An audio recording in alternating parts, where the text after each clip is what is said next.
Right. Welcome everyone to another session of Crituitous RP. Thank you for joining us tonight.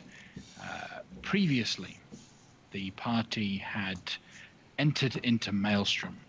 They managed to get the conch of teleportation, which they had been searching for a while. The conch was the only way they knew of to gain access to the hidden location of Maelstrom. Once they arrived there, they encountered Imrith in the flesh, who tore through the party, grabbed Artir, and teleported away. Just before she disappeared, Sarissa, the queen of Maelstrom, had been found chained up around the corner. Eren destroyed the chains, freeing her, but sadly was unable to get involved in the battle before Artir was taken. We ended the session with Sarissa communicating with the party a little bit, talking to them, thanking them for what they've done for saving her, and explaining a little bit about the situation.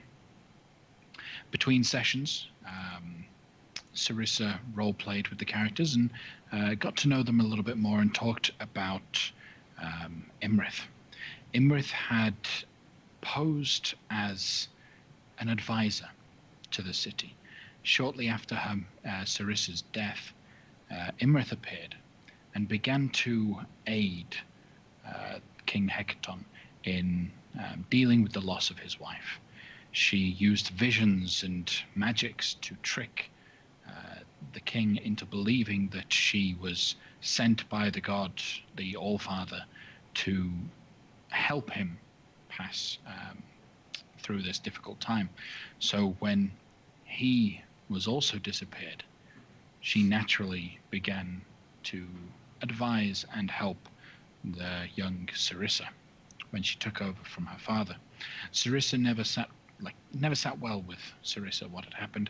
She didn't quite trust, but through pain, she began listening to Imrith until the day Imrith took over. But all the while Imrith was with the Storm Giants, she kept asking about a crown, particularly a blue dragon mask made out of the bones of a blue dragon. Sarissa, not knowing anything about it, didn't help her out until eventually she'd been trapped for that very reason, that Sarissa became useless. After being freed, Sarissa, intent on learning more about why this crown has so much significance, disappeared from the party to go seek out an advisor, an old storm giant within the city that may be able to shed some light on the party, on the problem that the party now face. So we meet the company of 4 right now: Eren, Gamel, Loic, and Danrik, back inside the large, magically resonating room as they are communicating one with another. Sarissa will be back soon. What would you guys like to do or resume until she gets back? Gamel walked out and is just checking, he's unsupervised, so he's going to wander around and see what there is to see in the back here, where there's some chests and boxes and other stuff. Okay. You step out of that magical room, and the moment you step out, that feeling of resonance just disappears, and it's back to the normal feeling of pressure. This land of Maelstrom is so deep underneath the ocean at the bottom of the sea that even the air in here feels super pressurized, and you can notice it, especially now that you've been down here for at least an hour. You explore the room immediately to the left as the corridor breaks, and it is just a basic storeroom. You see a lot of huge crates, one giant treasure chest. I mean, it is a giant treasure chest. And then a bunch of other, I want to say coral. It looks like there is coral that is growing like a plant or a tree within Maelstrom. Is the treasure chest open? It is not open. But in terms of scale, it is 4 times the size of you. Loic.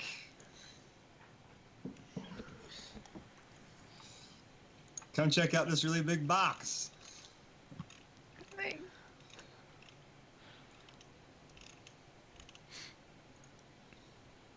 I'll just stand in front of me like, look at this giant chest. Wow. Wow. Wonder what's in there. It's a good question.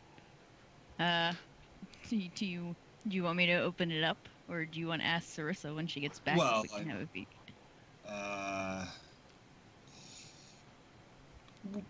You know, that's just too high for me. I can't open it. I was just going to call you over to note the excellent construction of this box. And with that, I'm going to just step away, leave you here, and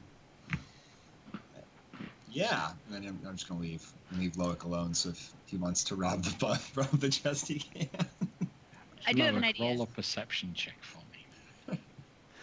I'm sorry, Aaron. My vision again is tied to Gamil, so I currently can't see Loic. Which that's a problem. Because I'm broadcasting. That is a good point. Let me. Should be on global. Mine's also tied to Gamil. Oh, okay. There we go. I can see everything now. It's not that everyone's is tied to Gamil, it's just that everyone has the ability to see what everyone else can see. So you should also be able to see your own stuff. All right. So, Loic, how was that perception check? All right, cool. Wow, that's amazing.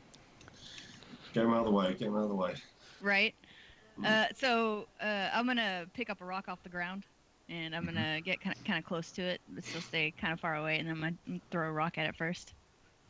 I just have built up an intolerance to finding treasure chests. Okay, so you throw a rock at the treasure chest. Right. You hear an audible click, and then another click, and then another one. Oh, I'm stepping back. As 3 huge anchors suddenly drop from the ceiling, 50 foot down to where you are. Make a dexterity saving throw. Doesn't matter that I was still pretty far away from the chest. It was in the room. Don't even worry about it. Oh my god, what is thinking of it? Oh my god. It was a spectrum of dice rolls. The sheet's not broken. This is for real. Okay, you take 21 points of bludgeoning damage as you just dodge out of the way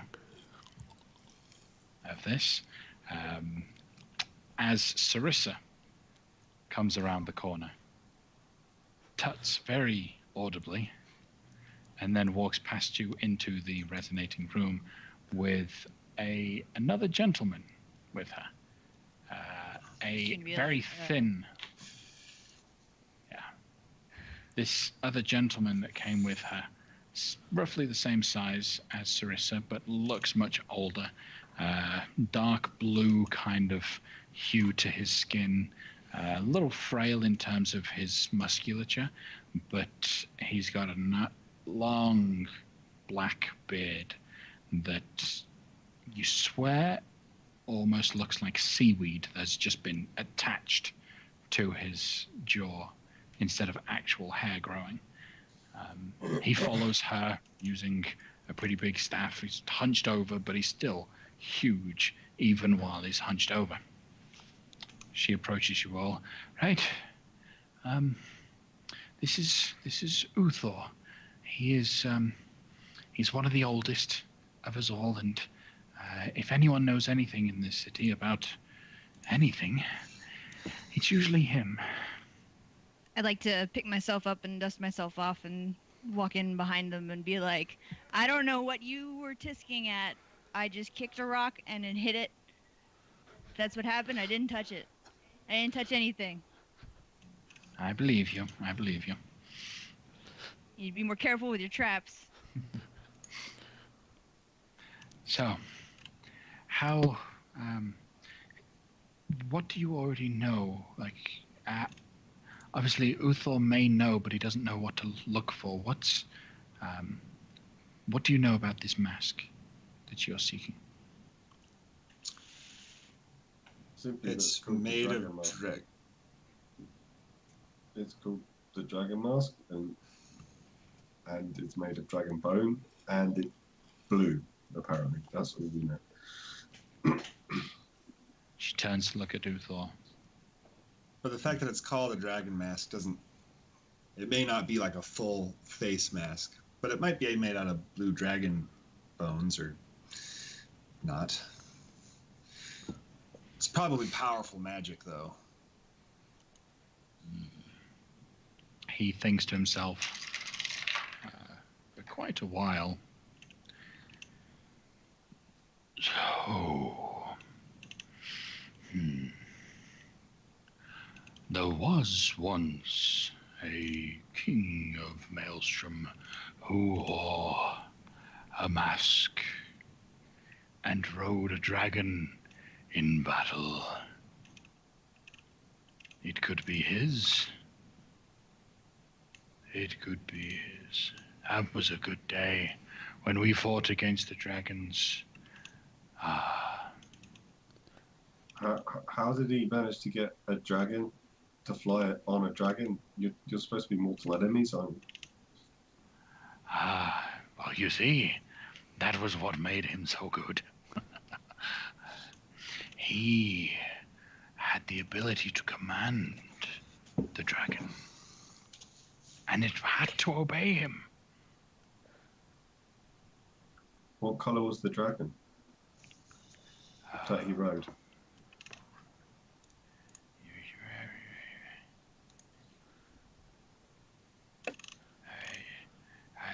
I think it was blue. So, not mad this. I'm trying to make, like, Aaron's trying to make a connection. I don't want to know if he's got enough to do it. Should I roll something? What I'm connection are you trying to make?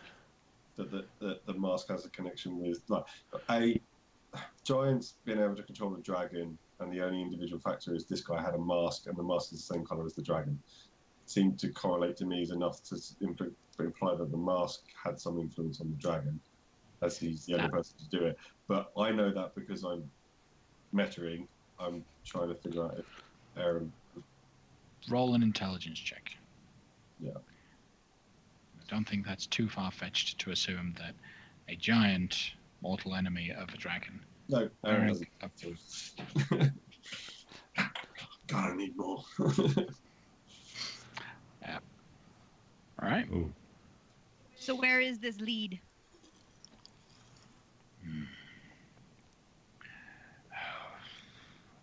If he was wearing it when he died, it would be buried with him.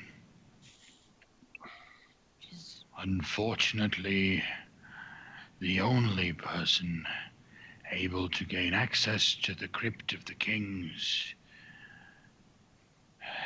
is the king.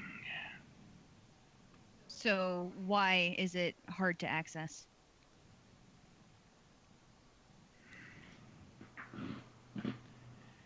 It is forbidden. Forbidden how? We do not question the All-Father and his will.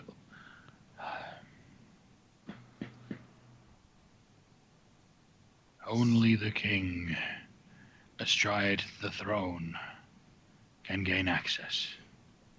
Oh. Well, then maybe it's a key mechanism using the scepter and the throne, and Sarissa's capable. So if that's the only way you could do it, how do people bury people? Because that means the other king is the only person that can bury other kings. king carries. Damn you. Seriously.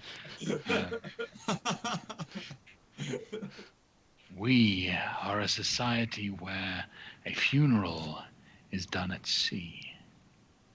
The king guides the chariot of the fallen warrior on to glory. He then rambles off a long story describing a stereotypical Viking burial. And that set up Siri. A stereotypical Viking burial where they all watch from the side as the body is just taken away. They don't set it on fire because they actually put it underwater. That wouldn't work. But the king guides it on to the hereafter. It is a tradition that is used more of a passing of the torch. One king must do this to the previous king, and in doing so, that is when that king gains access to the vault. I have a question that also might be me meddling too much, but I want to know if Danric would be able to intuit this. So as a sailor, he's familiar with the sea and the winds and everything. Would it be a stretch for him to think that, asking about the way the wind was blowing, the weather, to get an idea of which direction this king would have sailed off at so we can have a trajectory on where to go?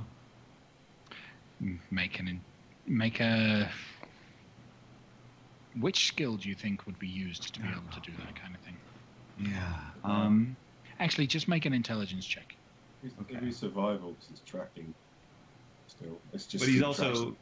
But he's pulling just on. do either intelligence or wisdom for me. Just straight one of those two. They are identical. So I'll go wisdom because it's 1 point higher. Okay. All right. One thing you could tell,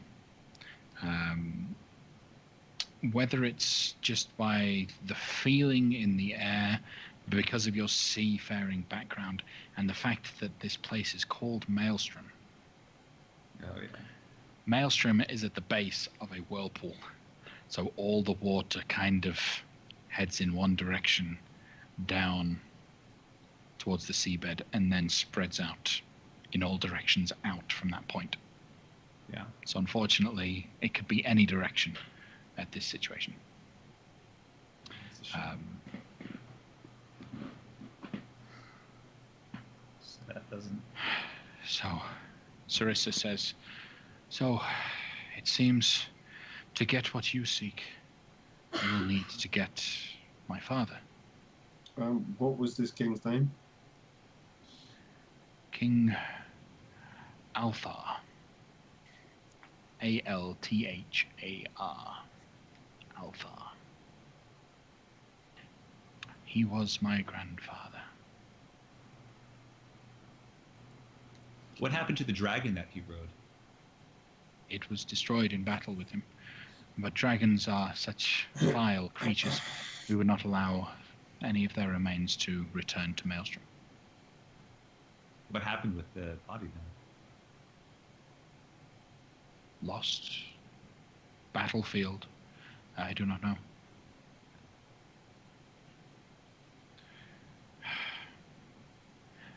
I feel like we would be lost without my father.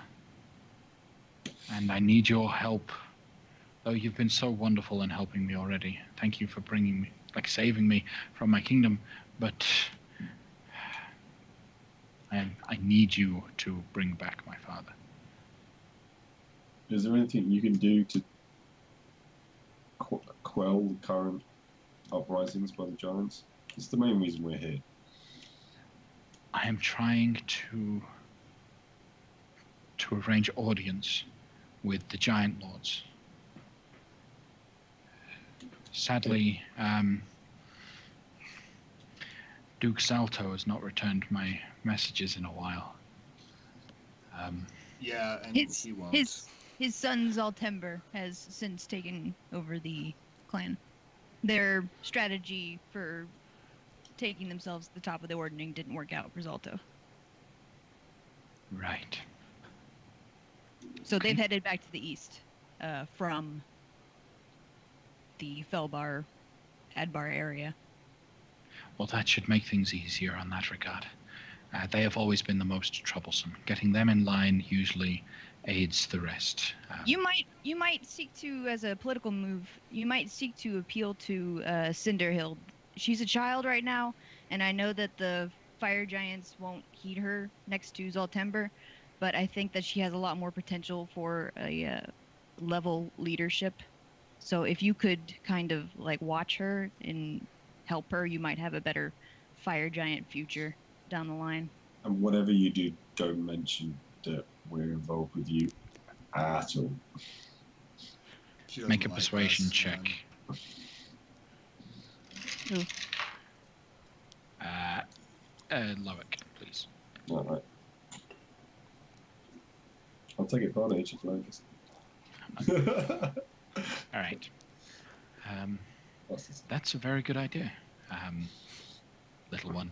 See, the little folk are more useful than they seem. And she gives a knowing look at Uthor. Anyhow, if you ever find yourself needing a position, I've got a couple advisor seats that are sadly open. You don't want me, m'lady. And I say that because I like you. But I have... I'm sorry. You go. No, please. Well, I did have one other question relevant to something that we've already spoken about. I know that it's not something that you want to talk about, Queen Sarissa, but it's about your mom and the state in which she was found. It was horrible. I know, and I'm sorry for making you think of it again, but any little detail can help us catch her killers. When you saw what you saw, can you tell me about any kind of visible wounds that were inflicted? Like if they were cuts or burns or... She had rope marks on her wrists and her ankles, and cuts all over. Okay. They had burnt out her eyes Good gods. and ripped out her tongue. Any constipation, I hear the body goes into shock very quickly after taking such a pain, so she probably didn't feel it for very long. We'll catch them. We're off to catch them now. The cuts, sorry to ask, the cuts, were they bladed, thin lacerations, or more claw or animal-like tears? Bladed. For all evidence seemed to point towards humanoids, small folk did it. I see. If you ever find them, kill them slowly. Sounds like it, but I'll wait. That can certainly be arranged. Did you figure anything out from the coin I gave you? Yes. This is a gambling chip from a casino that Ty is trying to recall the name of in Waterdeep. Golden Goose. Golden Goose. And this is a boat casino, isn't it? Yes. That resides in Waterdeep.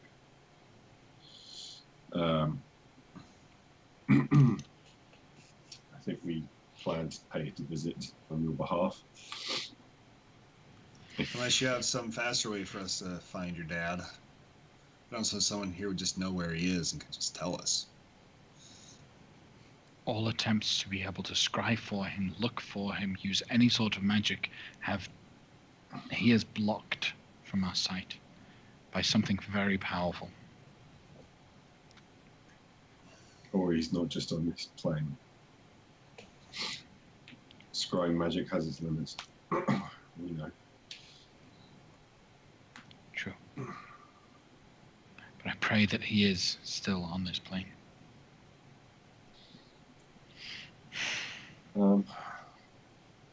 Okay. We took a few hits in that recent battle. I don't know what everybody wants to do now. Short rest and towards deep. It's still fairly early in the morning for us, isn't it? We've literally we got up, went to the ship, got into a fight, moved the ship, transferred there, got into a fight. It's been no more than maybe 4 hours since you got woken. So yeah, like relatively, I just need a short rest and I'm ready to go again. I don't know how everybody else feels.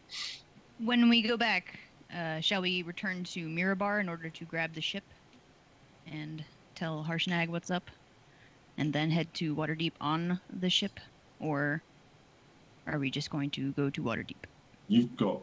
I feel that going to Waterdeep is easy for you. Getting a sigil circle for your teleportation at Waterdeep is easier than us having to travel from Mirabar to Waterdeep. We could just transfer straight to Mirabar and then collect the ship after we're done, can't we? Mm-hmm. Yep. My preference was just to hit up Mirabar first. We've only been gone half an hour as far as he's concerned. He'll be waiting for us maybe for a day or so. Yeah. Oh, we paid up for 10 days. Yeah, we've got some A time. week and a half. You can always message him when we get back. Can you not? Can you? Are you saying you don't want to go to Mirabar? Yeah. My thought is that if we go, like, you know this better than I do, because I understand that you don't have a teleportation circle for Waterdeep. Correct. But you do have one for Mirabar. Correct. But Mirabar doesn't necessarily have one for Waterdeep. Yeah, No, I think the point that he's trying to say is if you go to Waterdeep first, you can get the teleportation sigil of Waterdeep and teleport to Okay. Mirabar. All right. Yeah. All which right. would be Now I'm on the easier same than page. teleporting to Mirabar first and then trying to find a way to get to Waterdeep. Okay. Yeah. All right. Sorry. I just didn't understand. Yeah, sorry, my communication. Like, our communication. The main thing is that we're trying. So. Okay. Right. So before we go, before we do anything, I would like to take a second here since we have a moment to breathe and we know that we're safe. Danric, we have a plethora of useful items that are not being used. Would you like to take a shopping trip through the fort? Ooh. Is this the first time he's seen the fort? Well, Or technically, it used just the fort? like a picture of it. He put it up and then put the conch in and then came back out again. Okay, so Risen Yeah, it and yeah, he brought did. it back down twice very quickly with him in the area. So yeah, he hasn't been in there very much at all.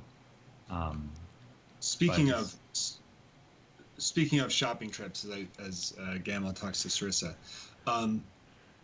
these are perilous times, and we certainly will face many unknown dangers. Though we are not entirely new to this or entirely unprepared, if you had any boon or items that could aid us to be successful in the mission you are giving us, that would not go awry. he needs our tear. Where's Artier when you need him? Let's see.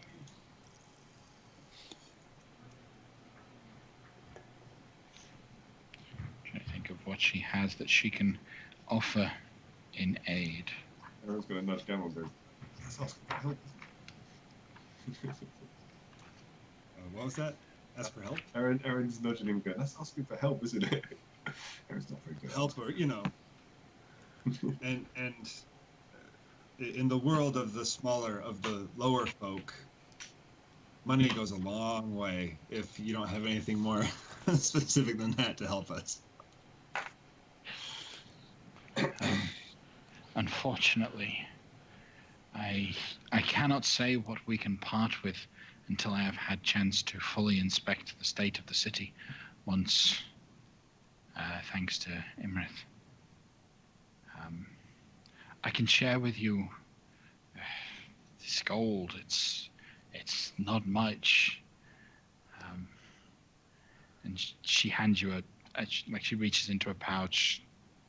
It seems weightless in her hand, hands it to you. It's difficult to hold, as she just handed you 3,000 gold pieces. Well, There's not much more I can give, I'm afraid. I understand your difficult situation, and we will carry on and hope this is sufficient. Hey, what's in that big box that almost crushed Loic? Some of my most prized possessions. Oh, all the more reason for there to be a trap on it. Just my curiosity. Thank you. Your liege. No. Queen Regent. Sarissa is fine. Thank you, Sarissa. So, as you are communicating with Sarissa and considering, while you're resting, waiting to head towards Waterdeep, the room itself the resonating starts to get a little bit stronger. You almost feel like your heads are about to spin as pressure just... Something seems to be happening with the room itself. What are you guys doing? Let's step back out of the room in case something's coming. Sarissa steps out immediately. Yeah. Okay. Yeah. Aaron's just going to ask the question. What's going on with the room? Is it supposed to do this? It only tends to do this when you're using it to teleport out. Interesting. The room begins to glow, like the purple hue in the room seems to concentrate and then Ammo loads his gun. And backs I'm gonna up. wrap my tentacle around the muzzle and yank it down. No, I won't shoot unless I have to. Okay, all right. He keeps it pointed at the floor, but his hand's on the trigger. Okay. Ping. Oh, As the pulsing grows stronger, the room starts to just tear for a moment, and out steps Artir. It is I! I have returned! Quickly, do you have the mask? I all shoot the him. investigation checks, insights, everything. Is that really our tier? Roll Yeah. an investigation check. Roll an insight check. I don't really shoot him. I was just being funny. Roll a physical examination check. That is Is that a word? No, it won't work. Tell you now, it won't work. Okay. Oh.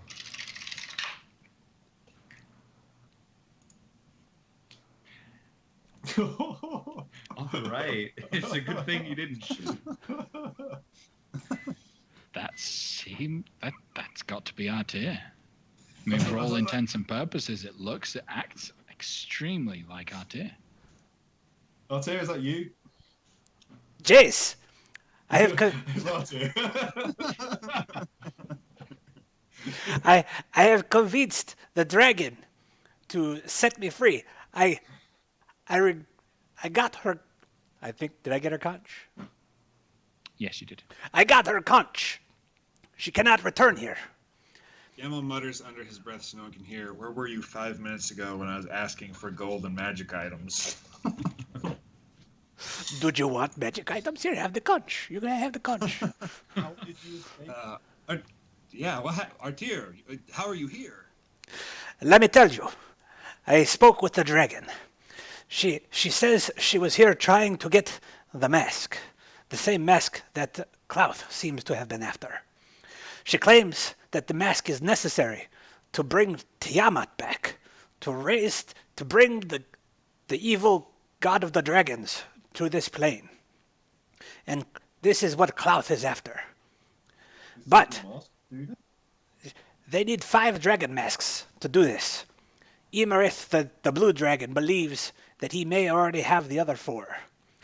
And she wishes to prevent Clouth from getting his hands on the 5th mask, for she does not want to be the slave of Tiamat. So all her scheme is just being What do you mean? What do you mean being the slave of Tiamat? What does the mask do? Well, she would be subservient to the goddess of the dragon, or the god, the the five-headed god of the dragons. I do not know. I do not think I know what the mask does. Do I know what the So mask does? So she promised to tell you how it works and what to do with it in full when it's returned. But as a show of faith, you know that that each of the 5 chromatic colors is represented by a mask. Having one mask of that color gives you special boons as if that represent that type, but also allows you a limited amount of control over that kind of dragon. Having all 5 gives you the benefits of all 5, control over all dragons, and full control. That's your show of faith. I explained these things to my friends. Well, it seems like with the problems that these pose, what if we just destroy the masks? Eliminate the problem. Possible? Loic? I mean, anything can be broken if you try hard enough, right? We may be able to, like I said, the ultimate trash incinerator of all of the cosmos right now is Megara, and she's quite near.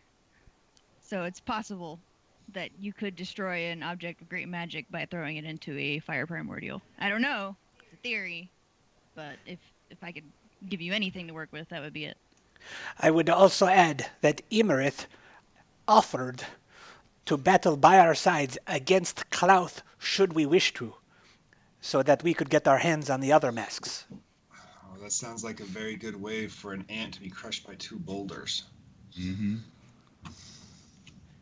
Yeah, that's not a fight I want to be in the moment. Well, if we wish to get our hands on the other masks, then this would be a promising way to do that. But I am quite hurt. I need a rest. Can we take some time to rest? How bad are you? I can't see RT's health meter apart from I can see everybody else's. I am hurted. Aaron can do a 2nd level cure wounds on you. Did Imerith hurt you, friend?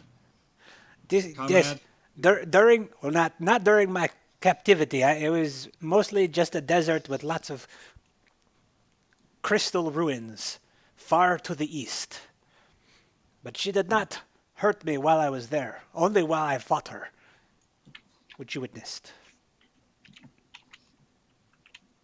What was she like? I mean, she seems like her motivations are Thank you. on the side of righteousness. So I'm wondering, what else could you have picked up about her? I do not know. Like... I would not say righteousness, just self-preservation. She does not want to be subservient.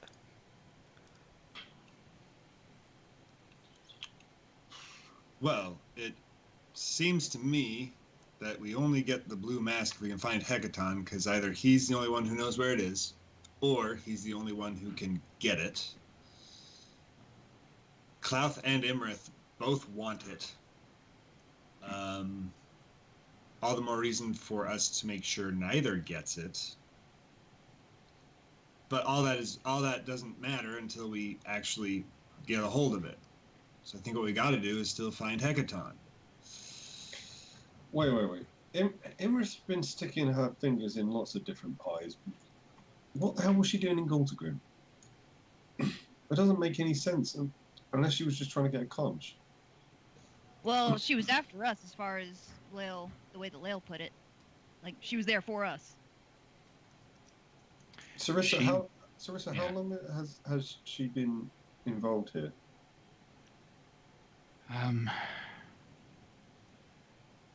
Well, she's been here for a while. I mean, it was 6 months before the disappearance of my father. She's been here some time then. Yes. But we saw her not 10 days ago. She was being an advisor to Bruna Battlehammer and Galtergrim. She was doing the same ploy that she attempted with you with him, and we intervened in that. I had been chained up in that room for the better part of 2-3 months now. What? She must have been. What she's been doing in that time, I do not know.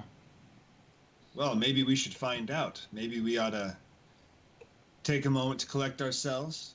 You should talk to your advisors and sort out the state of the kingdom so that we don't rush off missing important information if Imrith's done something important that we don't know about.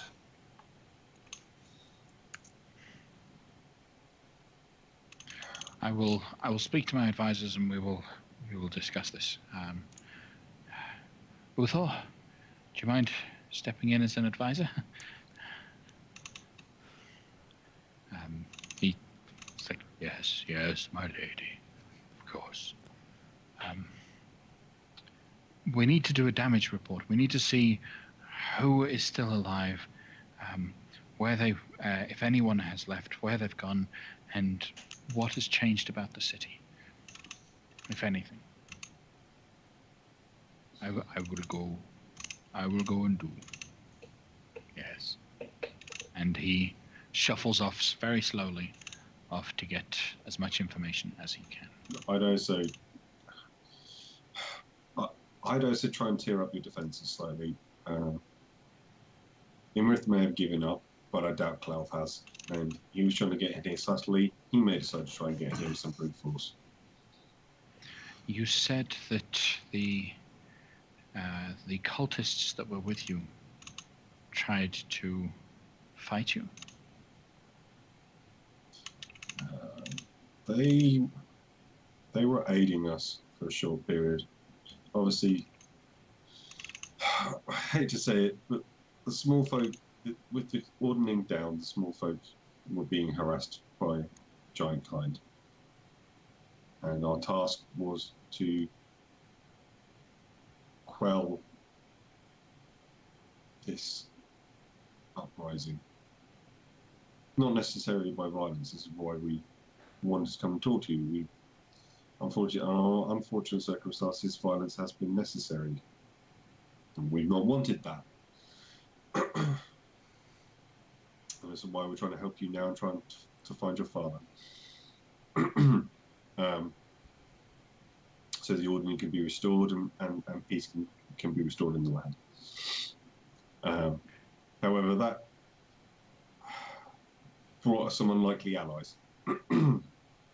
These dragon cultists who I have a history with and didn't trust from the beginning decided that they wanted to aid us and had access to means to make this a quicker transition around the Sword Coast than we would have if we didn't take their aid. So we took it. But we kept our information to ourselves, and I think it got to the point where they weren't very happy that we were leaving them behind to come see you. In fact, they wanted the conch for themselves, and that's when they decided to attack us. The only way to gain access to this place without sailing here and surviving that calamity is through the conch. How many people do you think know of the conches? Well, Clough certainly does. And it appears that he knew about these before we did. Perhaps we need to change the method of accessing here. I believe you do. Definitely. Professionally. You have 2 conches by the looks of things. On us, yes. Can I have them? Yeah. Can we should keep one. Can we get back? Is there a way that we can get back though? because we're helping Is there a teleportation circle to Maelstrom? Can we make No. one? Then we need at least to keep one conch so we can bring the flopper home. Or have something equivalent that you want to give us, or Uldor wants to whip up for us. Okay. You keep one. I will destroy the rest and stop the magic on all of the others. Once you have found Hecaton, he will help you get back here. Use the conch, most likely. Maybe he can come up with a better idea to protect the land, but at least it'll be safe in your hands. Yeah, the place where we keep it has a non-detection spell on it, so people can't even scry for it. Okay. Then I suppose I am giving you mine. She reaches down and grabs the conch. The conch that's huge for you is just tiny in her hands. Thank you. Crushes it and throws it to the side. I will have it de-enchanted later. But at least you can't blow through it right now. So, rest. Take it easy. Enjoy the comforts of my chambers. You will find while resting in the room that you're in, it will aid you and help you faster than normal sleep. Can you come here for a second? I'm gonna take her by the cheek and give her a little kiss and be like, thank you for everything. Really, thank you. You're welcome. You gentle folk put the glimmer of hope back in my heart that people can be good. So thank you. You all look around and think, wait, are any of us actually good? That's a fair question. Are any of us If there is actually nothing people? else. Yeah. Halflings are people too. If there's That nothing sounds like else, a t-shirt. I will go. Do we need you to teleport out of here? No. Use the...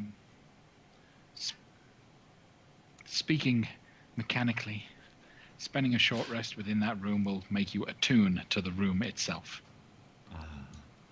As if you were attuning to a magical item. And any one of you can attune to it to gain the benefits of the room.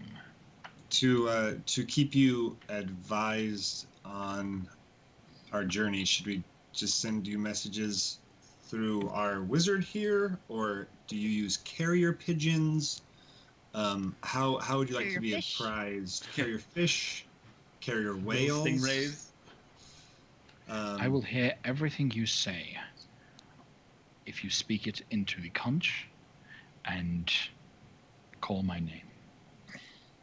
Very good. Which is useful. So do we call your name first and then speak, or speak and then call your name? Call my name, then speak. Cool. Okay. So, you guys spend a long rest. Short rest. Is that what you're doing, or a Short short rest. rest? Okay. I'll do the song of rest for our rest, so our healing can be a little more. Okay. If we have Any 3 hit attuned die items... that if you have 3, you can have a 4th if it's the room. Okay. All right. Any hit die that you expend are maximized while you are in this room. And anything that should refresh on a long rest, except hit die, are refreshed during this short rest. I will take a hit die for 10 points. Plus, What? it's 10 plus your con mod, right? Well, yes. So it's 10 plus your con mod plus you get an additional 6 because of the short rest.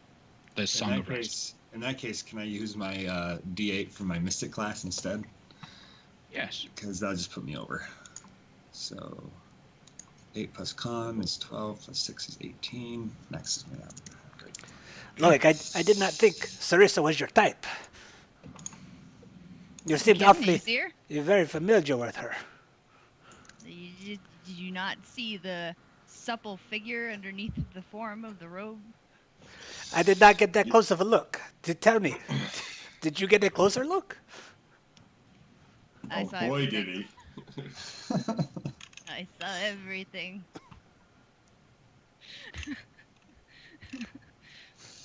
But I respect her. She's not an object. She's going to be a great queen. You terrible, terrible little tentacled man. I think he needs to roll a deception check to convince everyone that Swiss is not an object. That's not true. Well, it is true. I'm gonna stop talking. Gamel, over the course of the short rest, you attune to the room. You feel like, so you get a greater understanding of what this is. This is, since the spell plague, there are some few locations on the planet, on the plane, where magic kind of grew back from. And this is one of those sources. It is such a concentrated source of magic that it feeds all of the magic that's around it, effectively. And there are certain nodes throughout the whole plan that have effectively regrown all of the magic that is in the air and within the world. And after coming to this understanding, you gain the ability to cast one of the following spells. Ooh. Requiring no components whatsoever. But only while you're in this room, obviously. Clairvoyance, Identify, Sending, or Teleport.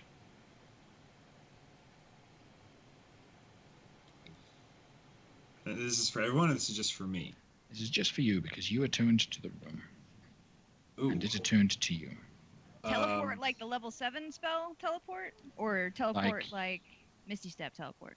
You can go anywhere on the plane. Like this level 7 teleport. But I lose it as soon as we leave the room, right? Yes. And so you can only cast one spell per day.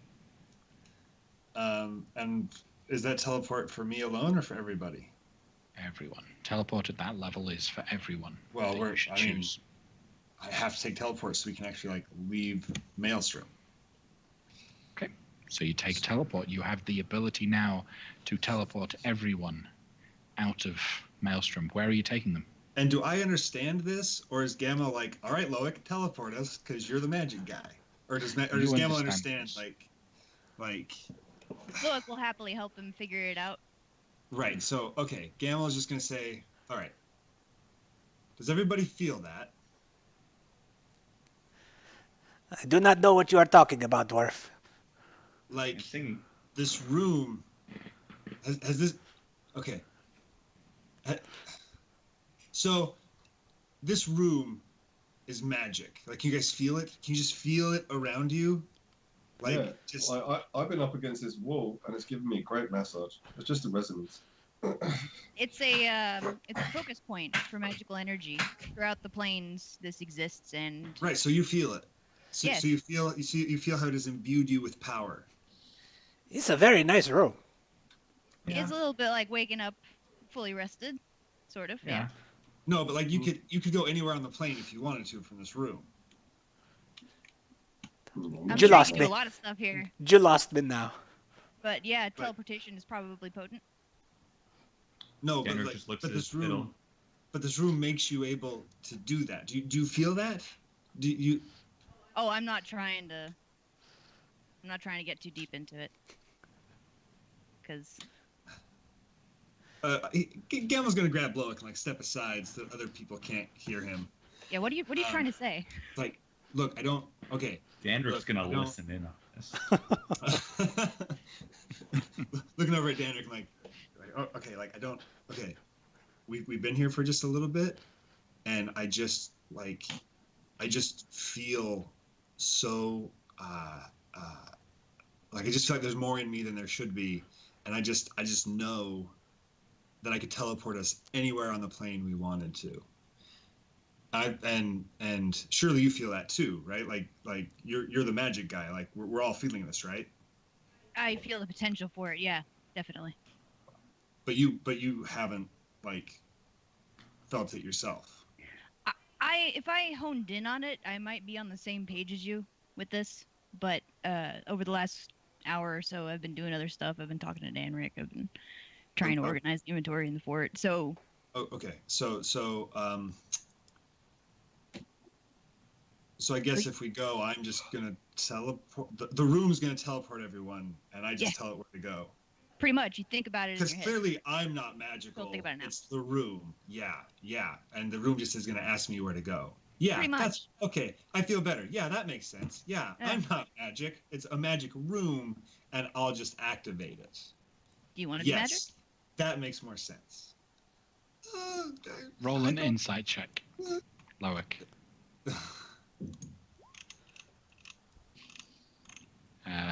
Are you trying to hide your aversion to magic? I don't think he's trying to hide that he's averse to magic. He's very like, I don't do magic. That is not my thing. It is weird. And that's normal gamble. Yeah. Although the aversion to the fact that he's worrying that that's becoming a bigger part of his life, I might try to hide that. So if you're trying to hide that, roll a deception check. If you beat a 13. Woo! Okay. Never mind. We'll scratch everything you just said. So, where are you going to take us? Okay, so everyone gather around. You know, the room here, we just have to tell it where we want to go, and it'll take us there. So are we going to go to Waterdeep? I believe so. Danrick, did you find anything you like in the fort? Well, it looks like everything's a little big for me, but I would love to try out what are they called? One of those the Pilwaffies. They look so cozy. Yeah, sure, take one. Cool. It's got a little bit of blood on it. You might want to. That's fine. That's fine. It probably has a good story to it. Oh, it does. Absorb it in. All right. So, whereabouts in Waterdeep do you want to go? You probably know it best, Gamble. Any good spots? Sorry, I missed that. It cut for a bit, but whereabouts in Waterdeep should we go? It's a big city. Well, have any of you been there before, or just me? Aaron, Jace, I have been there. Read through it. He's not. Doesn't know. All right. So I mean, there are areas where suddenly teleporting in is somewhat expected, though people ask questions about that. There are also less savory parts of town where, if no one sees us show up, no one will ask many questions. But either However, if we are going to go, I need about 10 minutes and a bathroom. Oh yeah. What for? You want to disguise? Yeah, Because I got that. Okay, because I've shared my story with you guys. I've got some business in Waterdeep that I don't want to get to right now, and people knowing I might be there is not going to jive with my long-term plans, so I just need to hide my appearance. That's great, because I didn't really want to be seen there either. Does anybody actually want to be themselves? I'll be myself. I have no Okay. problem I being have no myself. bad blood there. Yeah, Aaron wants to be himself. All right. He's going to put the hood of his cloak on. Maybe Well, that goes nuts. maybe I could be Aaron, and he could be me. Would that be helpful to our That overall? would certainly be a disguise. Loic, what did you have in mind? Are we about to leave? Are we going to do this today? Yeah, I think we're ready to go. Just the simple matter of disguises. All right, check it out. Bam! Ta-da! And I cast Seeming. Okay, care to describe And- what everyone looks like? Gamel is another dwarf. He's got no hair on the edge of his chin, but his handlebar mustache reaches his knees. Sweet chops. And it is a rusty red color. And he's kind of balding right here at the edge of his scalp, a little bit, showing some dwarvish age. He looks pretty gruff and typical for a dwarf, not as lean as he actually is. And let's give him a nice little cabbie hat as well, a little short brimmed little Is there hat. any way his guns can be changed up to? I feel like that might be a dead giveaway if he's carrying around a rifle. Yeah, I believe anything on his person can get changed too. Okay. There you go. There it is for reals. Yeah, so his guns will look like swords. Crossbows. Oh, Yeah. swords. The Sword. spell disguises physical appearances as well as clothing, armor, weapons, and equipment. I'm going to love the moment when you lift up a sword. Yeah. Yep. I mean, there are fighting styles where you're like, kind of that with a sword, and then suddenly, bang! It's like in Final Fantasy. It's exactly like. Yeah. See, I'm more interested when I'm going to lift up a dagger by the hilt. It's like. So, Anyway. whereabouts in Waterdeep are you going to drop everyone off at? Oh, by the way, and our tier is Aaron, and Aaron is our tier, and I also look like a human that it looks different. Okay. Yes, like.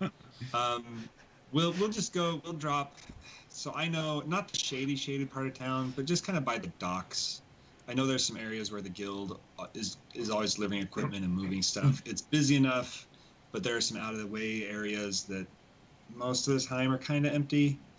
So we pop into there is kind of the. Well, the docks are where the casino is. I wouldn't advise we go to the docks.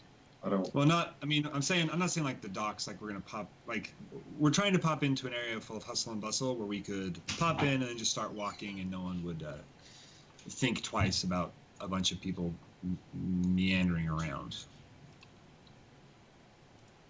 Okay. So you focus on that spot that you have in your mind, a good spot, you're sure it'll work, and bring back your memories of how, like, your youth, the last time you were there, you step forward. The way this feels for you is a strange sensation. You almost push away from the ground, but not with your physical being, but with your mental aptitude. You push away and you enter this sort of nether space between where you can sense both Maelstrom and now Waterdeep. And you reach out with your hand to just pull, and you bring the party closer and closer towards the spot where everyone just appears fizzling into existence in the center of a busy street, because it is midday.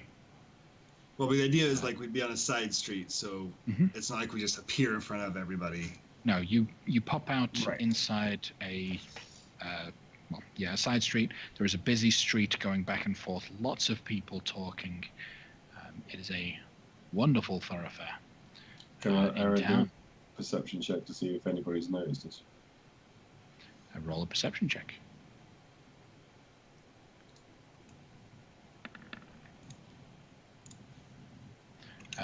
No one appears to notice you. The streets are busy. Okay. Looks like we're good.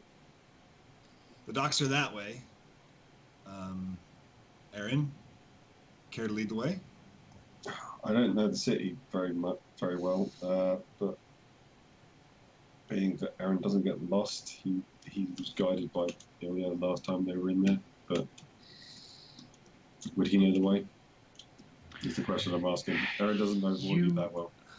No, you didn't really spend long here. I mean, roll a Gamma knows history where it check. is, right? Yeah, Gamma Gamma knows knows it. exactly where.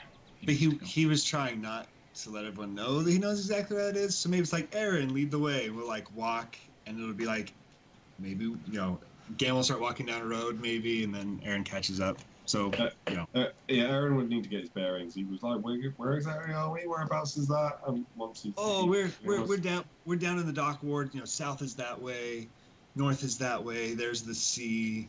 The ward, or the trades ward is back that way.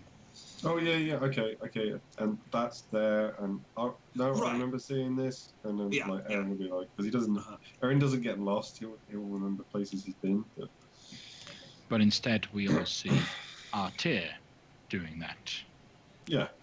Because of the seeming spell. That's right. So where you headed, guys? There's a moment of confusion where Gamel says, "Aaron, lead the way," and then I'll stare at Artir for a second. Artir steps forward. All right. So where exactly in Waterdeep are you guys headed? Because Aaron, you have contacts in the city with the Zentarim, or at least you could get contacts through the Zentarim. You never actually personally worked with them, but you're close friends with members who did. Aaron, right, so Aaron's mindset is he knows roughly what these signs look like, even if he can't read them very well at the moment. He's going to be looking for those. And okay. I imagine Loic may also have some contact with these, maybe, possibly. I don't know. But Aaron definitely has with Ivian. So, yeah, I'm just going to look out for those and see if I can find anything that would signal possibly a location where the Zentarian, like a pub or something that looks like they may, they have a presence there. Okay. Go ahead and roll an investigation check. While we're walking, by the way, does anyone mind if I attempt to locate Roaring Horn while we're here? Rid myself of this contract. Who's Roaring Horn? It's the guy that was supposed to be trying to find the other guy that Gilrin from Felbar wanted us to find. Do you remember? The magical contract that Loic the magic contract that Loic tried to get Aaron to sign and then didn't. You guys only see the worst in me. No, I mean, there's so many contracts in your life. Those are the details I remember about that one. Unfortunately, Aaron, you aren't able to see them. In a city this big, from what you would gather, the bigger the city, the harder they hide their symbols. His other thought is if he doesn't know where the Zentarum is, then the Emerald Enclave would have a presence here, and they would have better understanding of how to contact these people. So my next thought is that Jura should be maintaining the hunting guild here, so I could contact him. Third part is I need to tell the guys, yeah, okay, so the Golden Goose is, it's a pretty secure location. They don't like weapons and armor there. How do you get armor? Could you make your magic conceal the rest of our weapons, or is it too late to ask for that? Yeah, I was gonna ask, what's their magic defense like? I didn't check last time I was there. This is probably something we need to ask this entire. Well, you could presume if they can keep all the weapons and armor out that they have some defenses against magic and magical intrusion. Let's see what they got. Hypothetically, I would suppose. This is a gambling establishment. I would imagine they would have some magical wars to prevent people from actually using magic to rig the games or have influence on other people running them. So let's figure out how far that extends before making plans. Like, to answer your question, I do not object to you reaching out to the Harper peoples. Personally. Appreciate it, Aaron. I mean, Artir. This will in no way be confusing at all. No. I'm having a blast. So my head is, we need to contact the Zentara. They'll just, I don't know if they have a presence on this establishment, but they may help us getting in. Or maybe we can even try and get them to smuggle some weapons in for us. Can we If that's maybe the- scope out the place and see what the security is like out there? We can do that. Okay. Sorry, It that shouldn't sounds have been like so loud. it sounds like some people have some business they want to conduct that we hadn't quite expected before. Why don't those of us without business go check out the building, and then those who do have business, why don't you take some time to do that, and we'll meet back at the Drunken Prince Inn down in the dock wards in 3 hours. Sounds good to me. Okay. All right. So who's going where? Aaron needs, like, it was a joke, but Aaron needs him to drop the seeming on Aaron because he's not going to be able to walk into the Emerald Rock looking like that. Looking like out there. That's might be too bad. I can go with you, and I can pretend I am Jew. You just whisper in my ear what you want me to say. He is very persuasive. I can be very persuasive. Trying to think. Yeah, so what Loic could do, I believe Loic can use, still with seeming. No, I don't think you can change the way it looks afterwards, right? If Aaron was to change to something else, what would happen? Nothing. Absolutely Regardless of nothing. how you look, the seeming on top of it would take precedence. All right, so it's a level on top of anything I do. So- Even if I polymorphed into something else, I couldn't do. All right. So if we cast another seeming, then maybe they'd be like, oh, well, we saw through that one bit of magic, so they're fine. We realized what it is. And then there's actually another layer that they're not going to bother looking at that's actually underneath that. That's where everything really is. All right, if we do this, I want to be Danric this time. I want to be Danric disguised as The spell can Aaron. only make you a foot shorter. So you could be me. No, he's too Alright. big. Our tier's like 9 feet tall. No, That's sorry. the So- illustration. Unfortunately for Aaron to look like Aaron to the Hunters Guild, if he's going there, the seeming would have to drop off of everyone. Come on, let's go grab our tier. Okay. Look, watches them leave, and he's just grinning. All right. So Loic and Aaron and Artir head off towards the Hunters Guild. Now you actually travel specifically towards the South Ward. That's where the Hunters Guild is in this particular city. You've been there because you trained with Jorah, in that area for a good couple months. I think you spent about 6 months training with him in there. The Hunters Guild separates itself from the rest of the city somewhat, surrounded by a series of gardens. The gardens look wild, and they try to make sure that the gardens always look wild. But the lodge itself is a very decadent marble stone building. It's 3 stories tall. You're very familiar with the place, so you're able to just walk right in. Everyone that sees you looks at Aaron Artir and looks strange, because you look strange, Artir. They've never seen an individual quite like yourself. And then they turn and see Artir Aaron and figure, oh, fair enough. We won't ask questions. And they just let you go by. Stepping through the main doors into the thoroughfare, it is a large open chamber. There are spiral staircases that make their way up to the higher floors right at the doorway, but you pass those into the large chamber, and sure enough, sat on top of the it's not so much of a throne as it is an office chair, is Jorah and his advisor next to him, his second. Okay, does he see Artir, Aaron? He sees Artir Aaron and waves. Oh there. Do we know them? It's good to see you. You've never met him, and Aaron's gonna be like, No. We don't know Hey. them? Okay, we don't know them. I will pretend we do not know them. No, we know that. We do know them. You know that.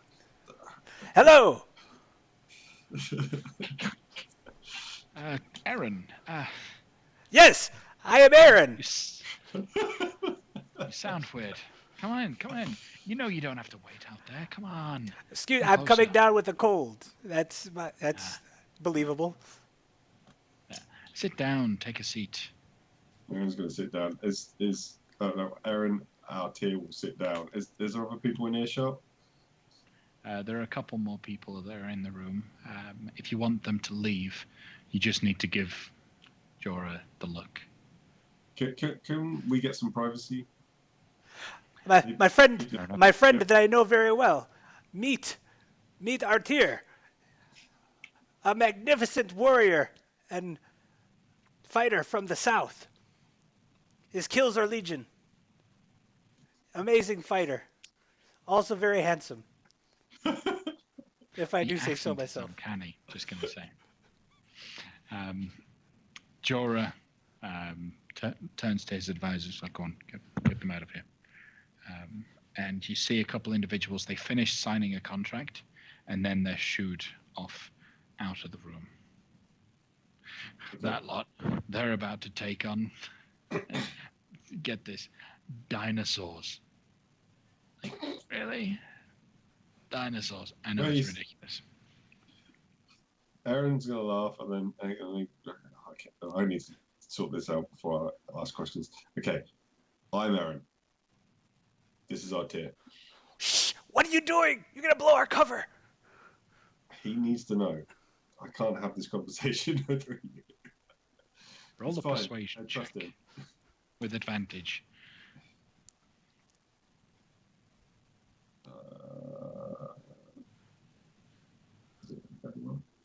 Oh, there it is.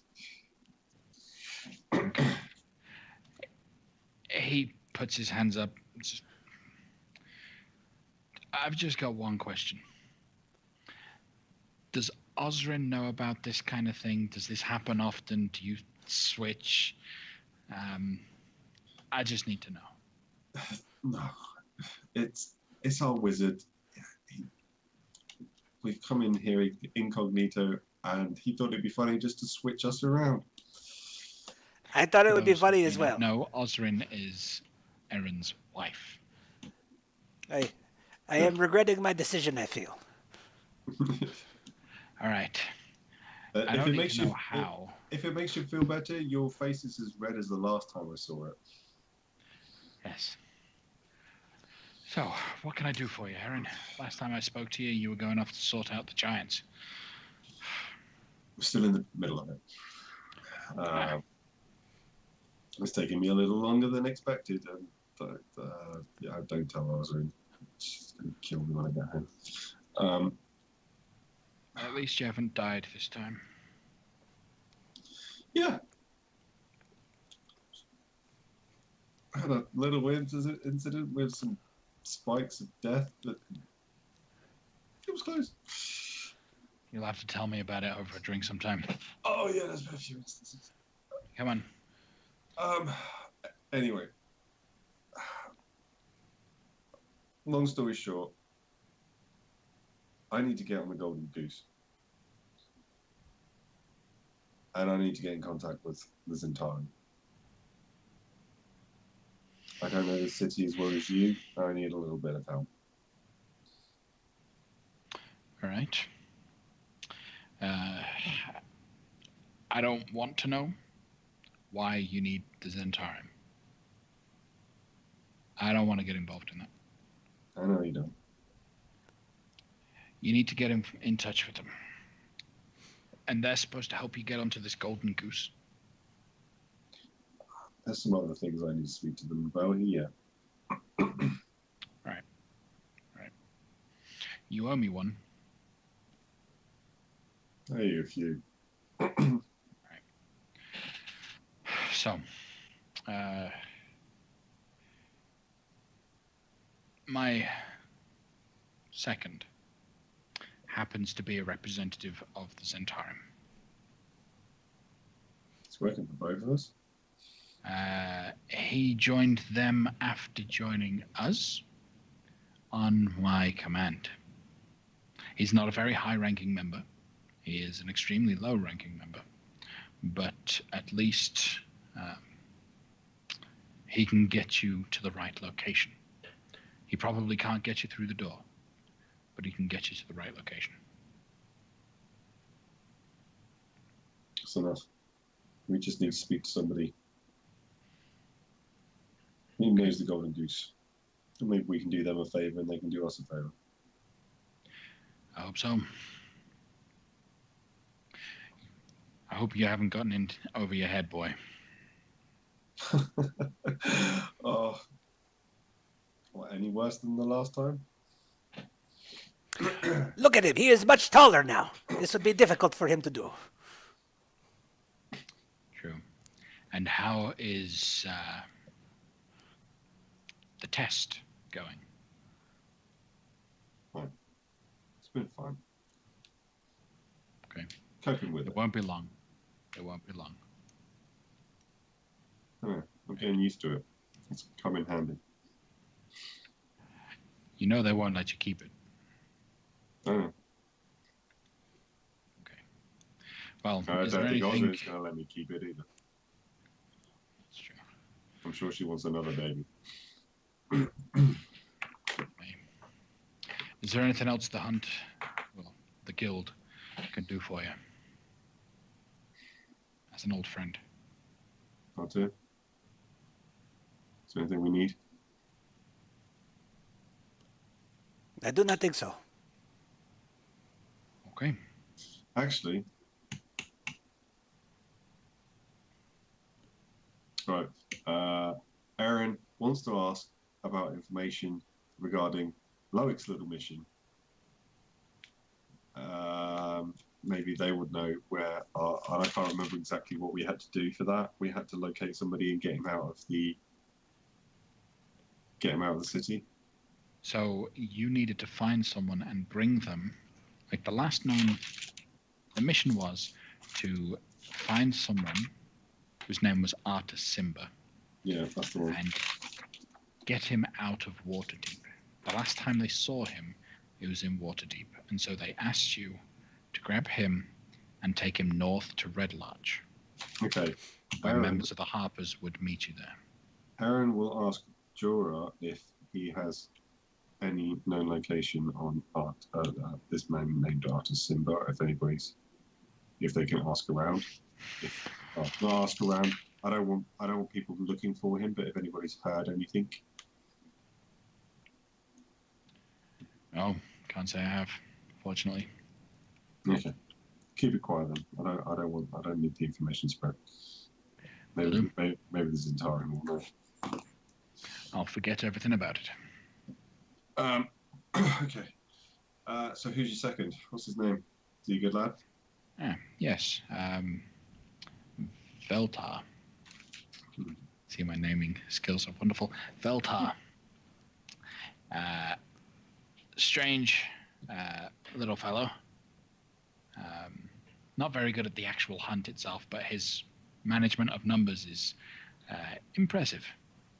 Quite impressive. And he just kind of waves a little bit. All of a sudden, this individual runs over. Dark clothing, gaunt-looking face. Hair is just slick back and greasy. Just a horrible-looking individual. Just kind of scurries up towards you, a big, huge, hooked nose. Yes, sir. These folks need to go, you know where, to Zend House. Agreed. Okay, sir. Okay. You, come. Let's go. Okay, Aaron will get up and then give him the old Predator Schwarzenegger hand grip. Pat on the back. Right, and the Veltar, he will then lead you off towards the Zent House. We fizzle away from that moment. Who's up next? Who's doing what? let's jump to Loic. Gamble, Sorry. do you have business here? Gamel is gonna go stake out the.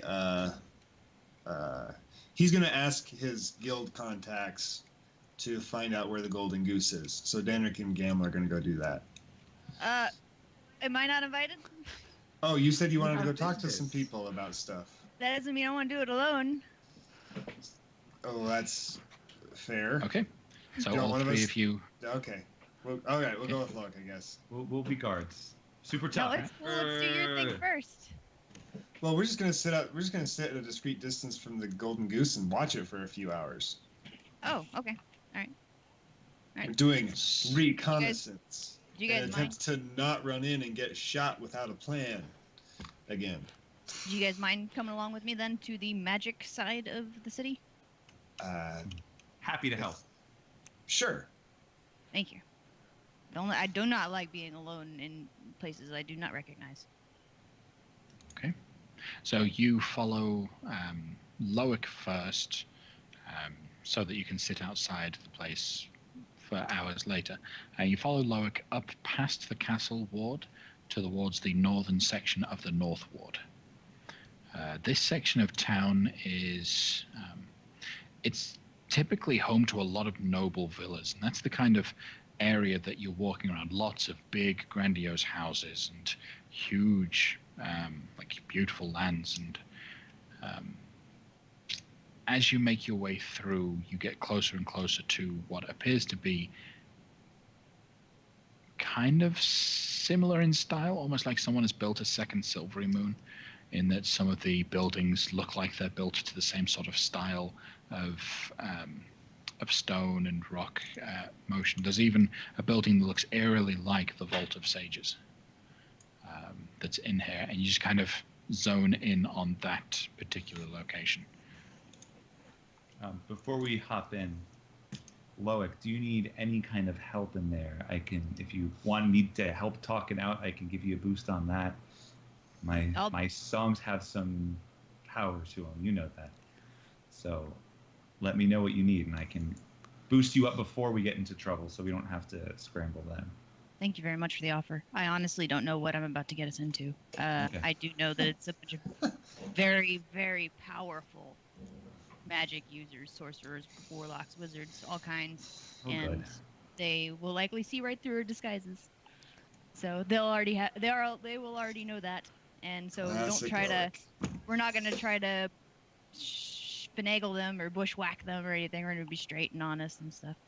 The disguise is not for them. The disguise is for everybody else that sees us Right. passing through the streets. Fair enough. So yeah, just best behavior. All right. You step into this large chamber, and there aren't that many people in here, but those that are in here look intent on something. There are some people that are just walking at a brisk pace, talking to one another, poring through books and things as they go. Other individuals are busy working on, like, playing with magic in a sense, teaching one another the finer points of creating sigils right there and then in front of you. And some of the sigils, you can see that they're experimenting with some of the spells, and it's almost draws you in for a moment, but you focus. You've got a purpose. What are you doing inside? How much do I get to know about this organization? Are you looking specifically for the Harpers, or Yeah. just okay? Yeah, specifically for the Harpers. Okay.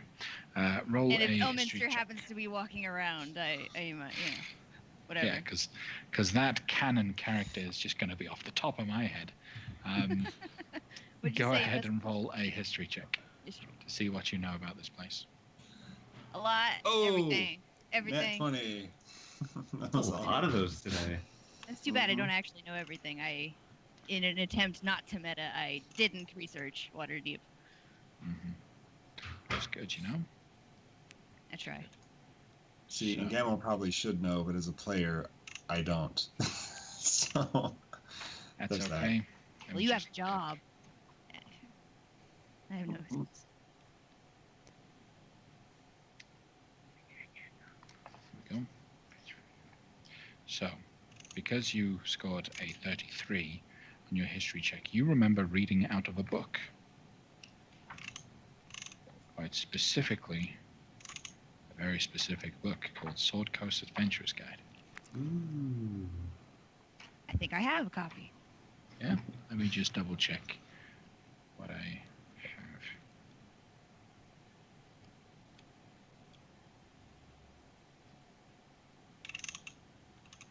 Okay. For some reason, I can't find the notes on the Harpers. Right. What you know about the Harpers is, in this city in particular, is they focus mostly on the magical pursuits as part of the Harper organization. You know what the Harpers do. They're an organization that care more about getting their version of justice everywhere than anything else. And this is effectively their magical headquarters. Any sort of magical supplies that the Harpers would have access to comes from Waterdeep. They focus primarily on wizards, though you will find some sorcerers.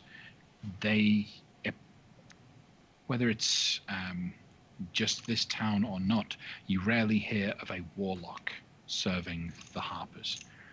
So it's typically, it's not so much divine magic, but it's typically just wizard and sorcerer type stuff there. So is there anything no, I know? Elminster is not there. Is there anything I know about the architecture of this second vault, where high-ranking members would be found, like a VIP lounge? You would know that. So similar to the vault and other buildings that you've been in that are magical essences, they tend to build them in layers. And the further through the layers you go, the more authority you have. This building in particular is built straight down and then out. So to get a lay of the land, you look down and a long kind of corridor, and you see that it drops some distance and then splits out to the west, which heads out towards the water, is more of the business side of things. This is, oh no, not the business, sorry, the residential sort of areas. This is where people tend to stay and sleep and just relax. Whereas the eastern side of the under section of the vaults are the different layers of hierarchy. The further down you go, the more respectful, with the bottom layer being the chief's offices. No one goes there. Literally no one. As you're not a member of the Harpers, they don't allow you to step past that point of just viewing. Okay, well, I'll be right there. And if first of all, are our disguises holding up? No one seems to mention anything about your disguises. To you, they're still visible, but it's not like we walk through an anti-magic gate or anything. No. Cool. All right, so I'm going to go as far to the business side as I can before I get stopped, and whoever stops me, I will tell them. I'm here from Felbar. I'm here to speak to a member of the Harpers about some business. Okay. Do you remember the contact name? Gilrin. His name was Gilrin. He was a dwarf. Okay. He asks you for the name of the individual. You share that. Gilrin. Okay. Appreciate it. Okay. Let's follow me. And he guides the three of you off. He looks back a couple times. You kind of get an idea that he sees you instead of anything else, and leads you towards the third level of chambers, 3rd out of 7. There's so it's not too high, not too powerful, but at least not a basic individual. He stands outside the door as he opens it, and before you is a burly-looking dwarf that looks uncannily like Gamel, but with black hair instead of his usual blonde, is sat at the chair, at the desk, just poring over papers while little paper planes are just flying about his head. Did you happen to read our campfire RP? Yeah. Does this dwarf look familiar to me?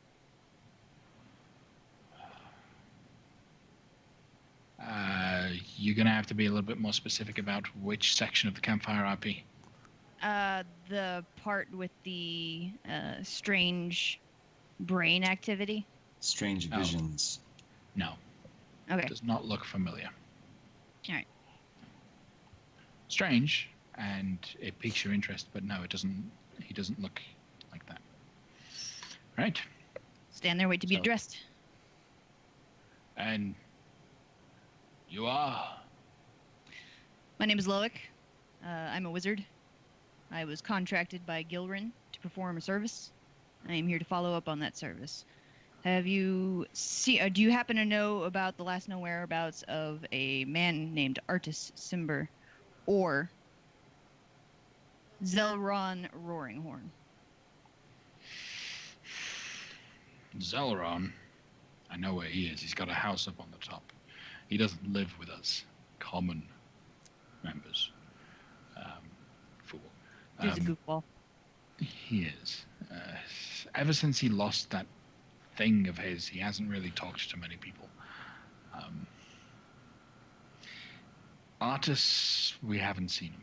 It's been months, like almost a year, since he was last seen in Waterdeep. Okay.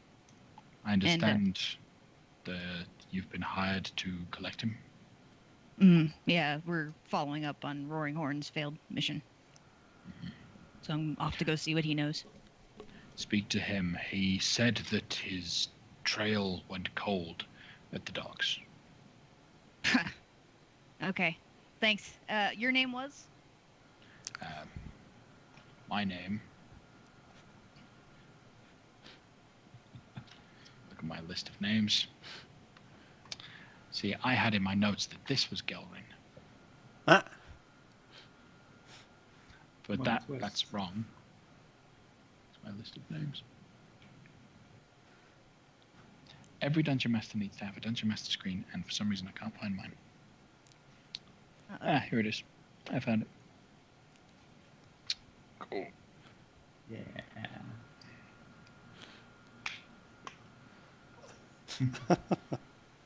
So cool. Beautiful.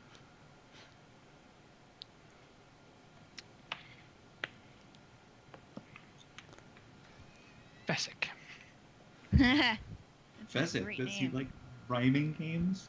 Maybe? No. Oh, damn. Fessick does not like rhyming games. This is Fessick. Or at least that's what you can call me. Thank you very much for the That's what the information. people here do. I appreciate it. If Gilrin contacts you, let him know that I did stop by. Will do. Thanks. I believe And you've still got time on your contract, so... he said there wasn't any deadline. That was in the contract. Well, yeah. I mean, no deadline, but if someone catches him before you do... Is someone trying to catch him? What do you know? Oh. Nice to meet you. All right, come on. I'm working roll- for you. Isn't it relevant that I know what's happening? I'm your best Roll a chance. persuasion check. Give me the info. Telepathically is like, does anyone want to? Yeah. I'll just like look. We're all kind of working on the same thing here.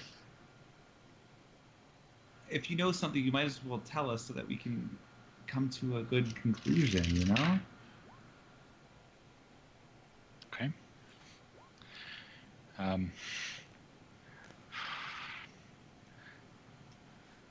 Look, I shouldn't tell anyone. I don't think even Zelrin knows. No one actually cares about Artis, okay? Sorry. No one actually cares about Artis. It's his ring. It's his ring that he has. Unfortunately, that ring is quite a popular ring. And last we heard, frost giants have been looking for him. And also, certain certain individuals of a cult are also searching for him. Are Really? searching for that ring. Wouldn't have to be a dragon cult of Clouth, would they?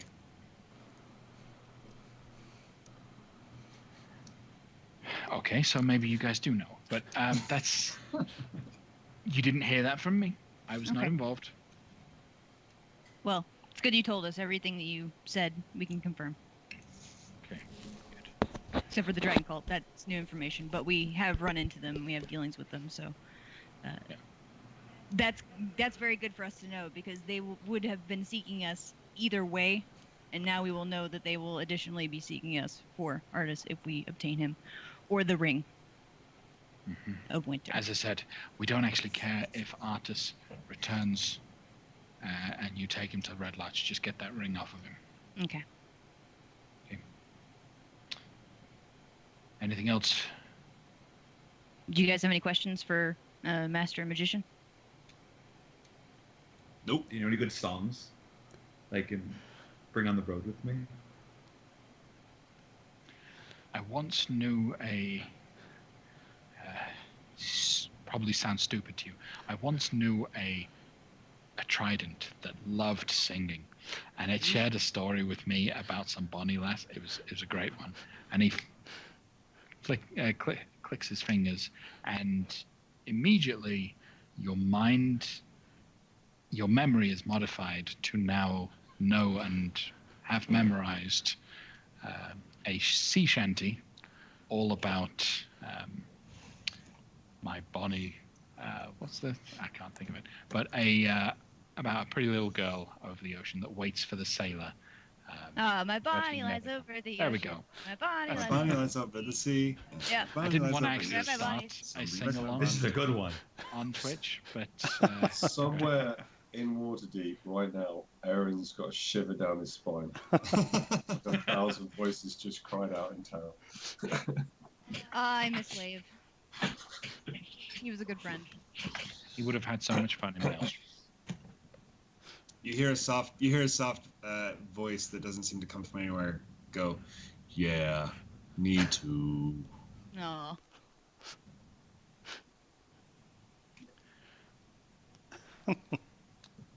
Right. Be Farewell, pleased. friends. Yes. Thank you for the song. He kind of waves you off, and the other individual that had guided you in, without a word, guides you back towards the exit. Is there anything else you wish to do with the Harpers? We're just gonna go hit up Zelron's place, unless you guys think that we should go grab Aaron and our tier. No, we have a couple hours, so we need to meet at the Drunken Prince. So, Gamble says he looks at his wrist, which does not have a watch on it, because he doesn't have one in his inventory. No, we got a couple hours according to the sun.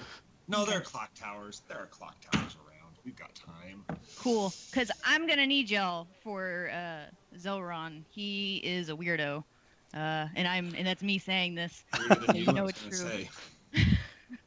This guy's got a gambling problem, and he's just generally rambunctious and flamboyant, and I can never get a good read on him.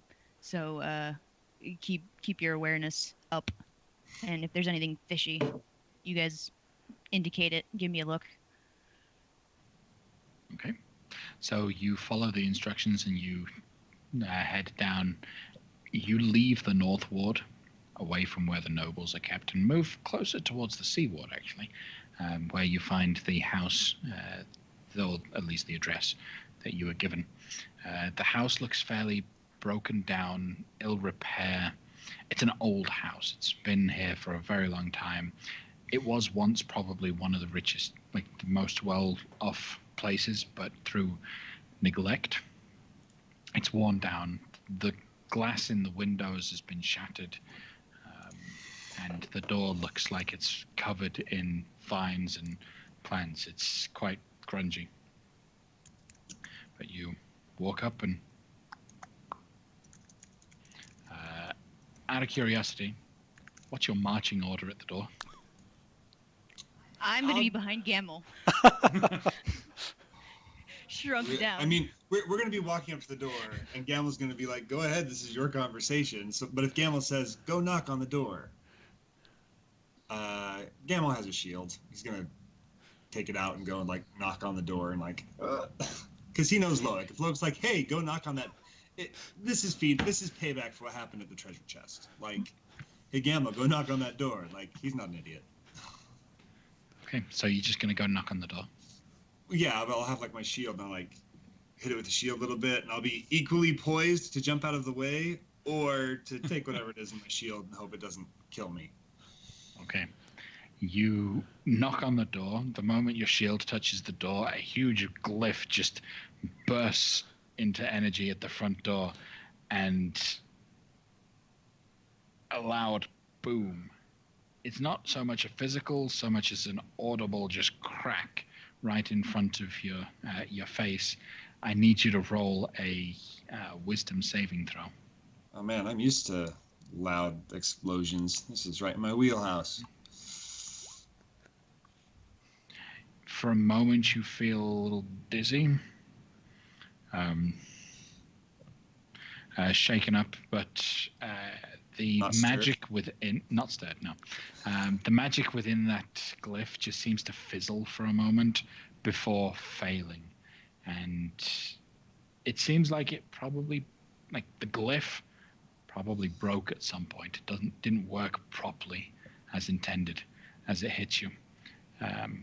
But from it exploding, you hear the footsteps of someone coming down some stairs and then hurrying to the door. The door swings wide open. You see a tall, slender individual, bald head, a few wrinkles, kind of an older human, wearing a long flowing robe. This is a nice blue robe that's open at the top, meets kind of just below the sternum. No, that's not the sternum, is it? No, yeah, that's the sternum. Yeah. Yeah, cool. Yeah.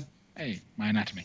So, just below the sternum where it meets, and it divides just before the knees, tied together with a nice opulent golden rope that looks literally like a piece of rope that's being used to hold it together. Swings it open. We're not dead collectors. Hello, sailor. Delivery. This one's for you. I'm gonna step out of the way for Loic to step up. I'll be honest, I wasn't expecting the three of you till a little bit later. We're not on business with that. We are with the Harpers.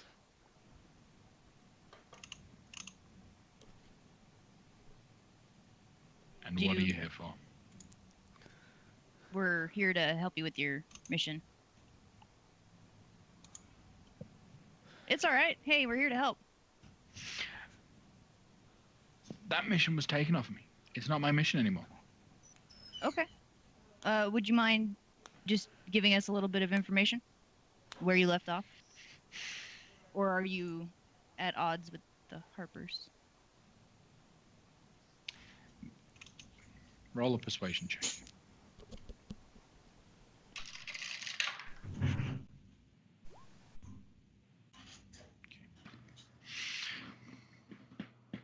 I came back with some information. They didn't like it. They took the mission off of me.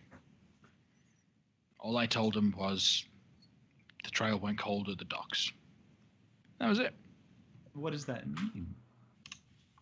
It means all evidence of Artis Simba just stopped at the river. He probably got a boat somewhere. Well, if it makes you feel any better, they've been completely lost without you. They had to outsource. So are you here to flirt with me or not flirt with me? Because come on, I've got. Well, I don't have a busy day, but that's. Not flirt, but can I roll an insight to see if he's holding anything back? Oh, Go ahead, he roll an did. insight check. Loic did tell us to be insightful and paying attention. Oh, right. That was our job. That's the whole reason we're here. Right. That's literally. He's definitely holding something back. Ooh, I'm insightful. Yeah, all three of you. Wow. All right. At once, all three of you just look to one another and then look back. All right, look. Okay. I'll tell you a little bit of info about us. We're not actually with the Harpers. We're the outsourced individuals. I have a magical contract on my head because they caught me in a tight spot with my pants down. So He was flirting with someone else that day. so it's not like we actually like them or anything. But if you have something that needs fixing that we can help you with, then we'll try to make you look good along the way. I mean, Maybe just tell us you what scratch you our need. back, we scratch yours. Tell us what you need and give us some information to work with, and we'll make it happen. All right, come inside. You follow him inside, right? Yep. Okay. The inside of the house looks completely different from the outside. Outside looking all grungy and horrible. The inside is very opulent, very beautiful. There's tapestries all over the place. Lots of expensive looking goods. This guy obviously tries to look rich to everyone. He invites you into a large drawing room, and the room seems to be built surrounding an enormous chess table. All of the chairs and all of the tables that are in the room are set up in such a way that people can sit there and watch two individuals playing chess.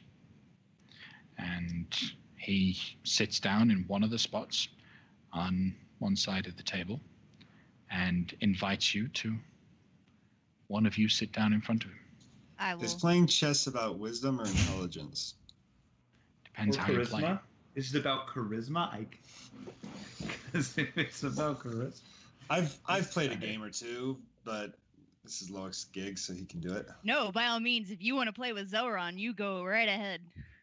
All right. To be clear, just pride at stake, nothing else, right? Of course. I just want to see what kind of a man you are.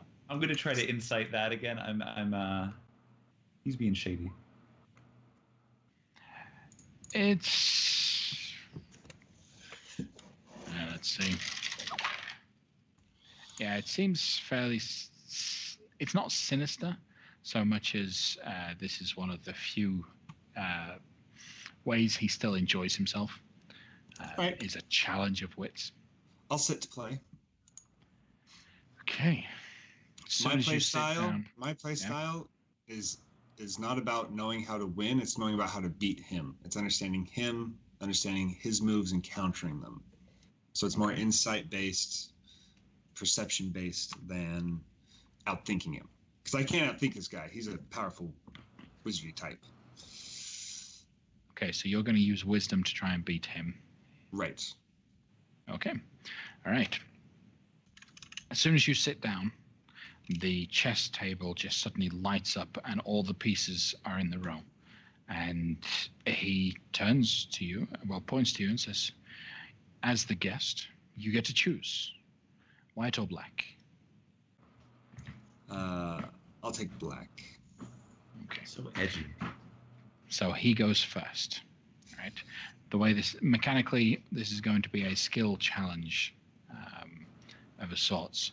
You have to beat him in contested skill checks, and each turn you get to effectively pick the attribute that you intend to use for that turn. Okay? So if he says this will be an intelligence-based turn, he makes an intelligence check, you make an intelligence check. Okay? All right. All right. And so it'll be contested like that. Is there any way we can help? I was going to say, telepathically, I'd like to ask Gamble if he wants to play this fairly.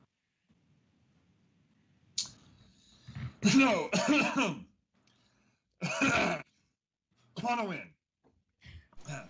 Ready? I'm going to give him a pat on the back, be like, I believe in you, Gamble, and give him an inspiration for the thing. When I'm capable, I would like to add my skills to give him advantage and use telepathy to give him the ideas. All right. So he goes first, and he moves the chess pieces, and this round will be an intelligence-based check. Starting off simple, you get to pick whichever intelligence-based check you would like to use. I want Loic to look at the board and tell me what a good opening move is, because it's too early in the game for me to like strategically play off of his previous moves. Can I say something like there was this one move that this one Dragon Chess Master opened with a long time ago, and it was a showstopper. So we're going to do history. History. Okay. So in this case, because you're just purely relying on Loic to telepathically tell you, Loic needs to roll a history check, and you'll take whatever score Loic gets you. That is exactly what I wanted. That is fine. Okay, 27. Ooh. Right. A strong start. You end up taking control of the board fairly early. After a couple turns, you seem to be up. He's lost 2 pawns and a knight, and you've only lost a pawn, and lost 3 pawns. Okay. So it seems like it's in your favor right now. Okay. Second round, you get to pick the attribute score. Since he's going first, we did a good counter thanks to Loic. I want to see the moves that he's making, and without knowing history, but just understanding, kind of having an insight on where his main attack is, if there's a second prong, if he's setting me up for an ambush. So I'd like to do a wisdom check. Okay. So wisdom based. All right. Right. And I'm going to do insight. Okay.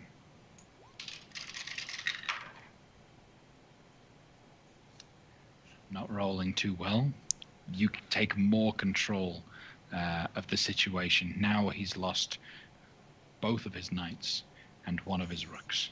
He's looking in a dire situation. He's even moved the king for the first time, and it kind of put him on a little bit of edge. You've lost a few more pieces, but you're still winning. This time you only lost a bishop. And that was it. Do you want to murder this guy? Are we going to get better out of this guy if we beat him soundly, or if we let him win, or what's the better outcome here? Probably if we let him win.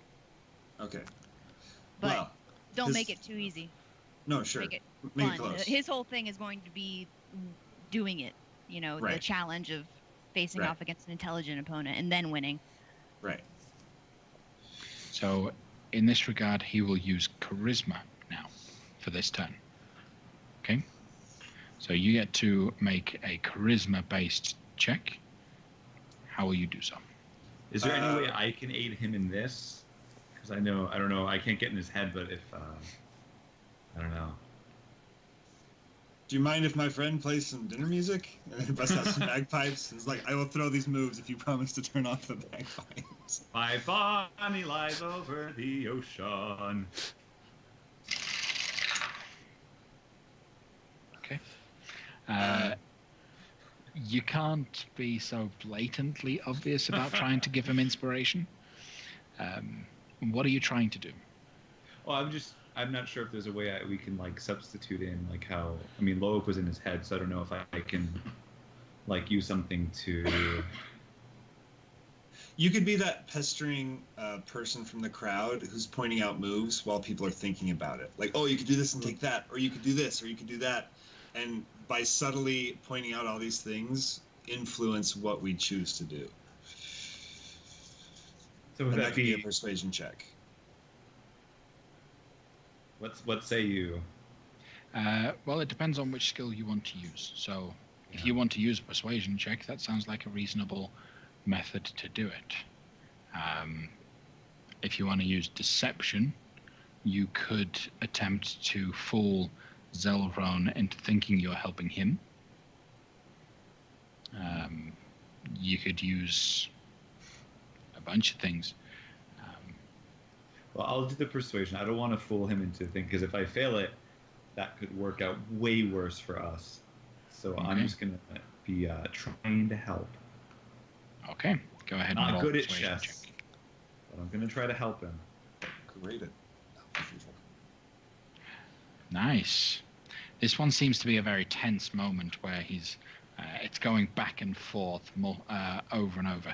He's taking your piece, you're taking his. It goes on for a good couple turns until it ends with just his king queen and 1 bishop on his side, and you have both your rooks and your king. Ooh, very close. All right. Now he picked. It's your turn. All right. Here's what.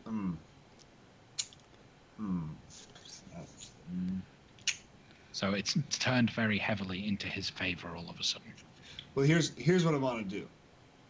I want to go out, but I want it to be on my terms, so he knows that, like, you know, it was a well-fought contest. But I kind of went out the way I wanted to. I want to take his queen in exchange for sacrificing both of my rooks. So he just has the king and the bishop, and I have the king. And then he could technically checkmate me by playing like 15 dozen rounds as we like move around the table. But having lost the 2 rooks, I can just submit gracefully. And we both know it was really quite close. And he'll feel like he won, but he won't know that 3 or 4 turns before I had been throwing the game. And I will know I'm clearly the superior player. Well, no. I will know that the 3 of us combined can beat up on an old man alone. Okay. So how would you like to do that? See, that's the trick. Because I was trying to think perception, like perceiving the board, but it's all just an insight check. Like understanding how that works and trying to get out there, it's all just an insight check. Maybe so if I can do that again, I will. Maybe you could do, and I don't know what your bonuses are, this might not be as good, a deception to effectively feint so that you put yourself in a position to lose without... Nah, charisma's a crap stat for me. Like, if I lose a deception check, that would be... no, because a double feint where I pretend to be deceiving him, and then he catches me and I lose, but he actually did what I wanted all along, that's still deception. You also still have my inspiration to boost something up by D8. A D8? Yeah. Do a dex based and do like speed chess. Well, that's just sleight of hand or acrobatics, really. I mean, I'd be okay with dexterity of the mind. Yeah. Can we do the last few rounds really quick? It turns into this idea like it's just who's gonna give up first, either in terms of speed, like who's gonna break. Yeah, who's gonna admit they need time to think about this? Like, it's now this contest, like the smarter one is the person who doesn't even have to think, so they can just go. And then with some sleight of hand, just be steady about it without losing. And use the inspiration point while I do it. So I'm going to roll this, and I'm going to roll a d8 on top of it. Oh, that one. Bring it up to 11. You can roll that one too? Come on! You start moving quickly with your moves. You're trying to trap that queen, get exactly what you need to get done in the pattern that you are trying to do. After getting him in the motion of moving, he seems to be slowing down for a moment, but then suddenly you see that the chess pieces start to just move on their own, and he's not actually controlling them at all. And sure enough, he manages to keep pace with you completely. Without actually physically moving the pieces. It plays out almost exactly the way that you had mentioned. But he is able to corner your king much quicker than you had imagined. You still had 1 rook left alive when he cornered your king, and it was checkmate. Well played, sir. I haven't had a game like that in a while. Not since a long time ago. Well, glad to oblige you, sir. What can I do for you, fine gentlemen? Well, we will be gone for a while trying to find what's his bucket. But if we were to find him and come back sooner, we could play another game, which would be great fun. But you said you lost track of him, and if you could give us anything to help us so we could return sooner and play another round, perhaps with money on the line next time. That would be great fun. That would be pretty fun. Look, I didn't tell the Harpers this. I didn't lose track of him. Artus has been trying to run away from the Harpers for a long time. They want the ring. They want to control what the ring can do. I helped him get out of the city. I helped him get far away from the city. I actually have information about his son, is the thing as well. Nobody seems to care much about Artus himself, and I get that. So we're kind of doing this for our own purposes. The Harpers have a contract on me, but I can dispel it. That would be a good thing. You don't want that contract to turn foul. Yeah. Yeah. I didn't know they had a deadline in it. I didn't think that was in the contract. They never do. They never do.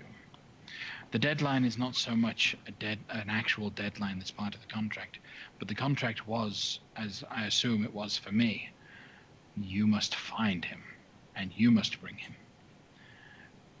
If the other agents do it first, you fail. Oh, okay. Well, how strong are their contracts, usually? Not that strong. A very powerful, a powerful enough wizard could probably dispel it. You speak of Sirac, Yeah. Artus's his son. Mhm. He actually stopped by recently. I told Oh, him the did same he? information that I've just told you. Thank goodness. So the Giants don't have him anymore. Nope. Good. All right. They Cool. gave up on him. Poor lad. Broken to pieces he was. Okay. Literally and figuratively. It was a poor sight. He was terrible at chess. I mean, it's just terrible. All right. Well, hold on just a moment, please. I'm going to try to dispel magic at a level 4 to try to rid myself of the contract. Okay. Please make a spellcasting ability check That's straight up intelligence. with your proficiency bonus. Okay. Can I just do a saving throw then? If that's Yes, okay. if you're proficient in intelligence saving throws, it It'll be rolls same the same score. thing. Yep. Yeah. 14. That's the same level I cast it at. It feels like you do sense that this could work, but unfortunately it was a bit more powerful than you had initially imagined. Yeah, I've spent a lot of spells today. Roaring Horn, you want to give it a shot? Promise me you won't let Artus get hurt if you do find him. If I have the contract off me, then that will enable me to help him. But if I have the Okay. contract on me, then I'm bound. He waves his hand. You feel a sudden surge of energy as the contract is dispelled. Thank you. Anything else I can do for you would be in challenges.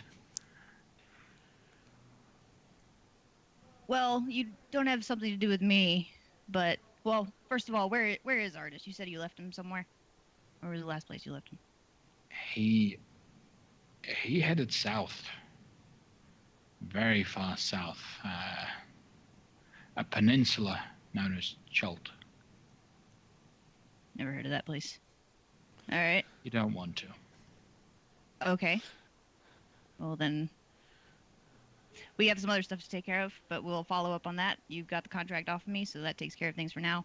The only thing left to do is to give you this, and I would like to pull out the talisman, the broken talisman for the Shield Guardian, and give it to him and let him know.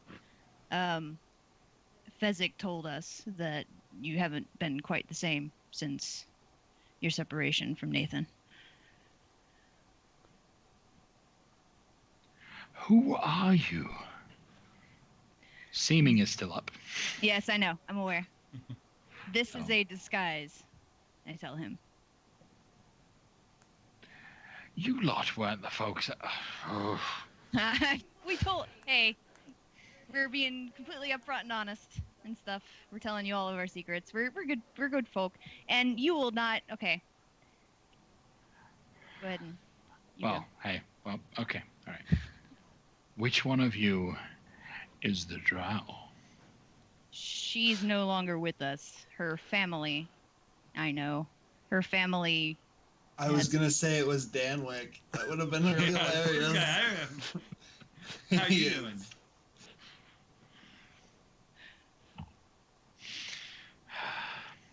She was a pretty one. So feisty. I can tell you where she lives if you're interested. I don't want to seem like a stalker. Okay. If I really want to know where she lives, I can find it out. She's in the Moonwood area. There you go.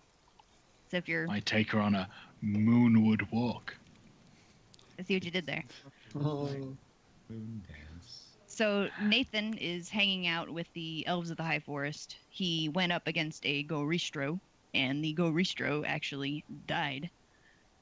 So he also, the Shield Guardian, unfortunately, also bit the dirt, but he saved a lot of people, and he's not beyond repair. When I left him with the elves of the Moonwood, the High Forest, sorry,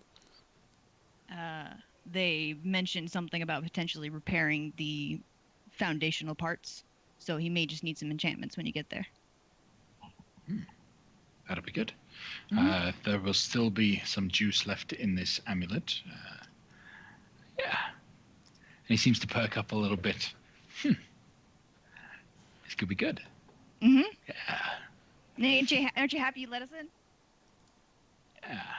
Nothing but I am. good things. Now, don't tell anyone that you saw me in this kind of state.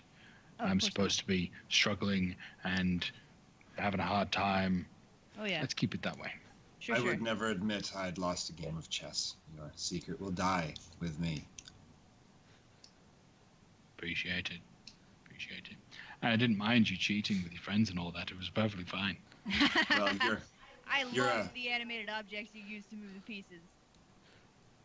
Well it done. wouldn't have been any fun at all if it were just you and I. True.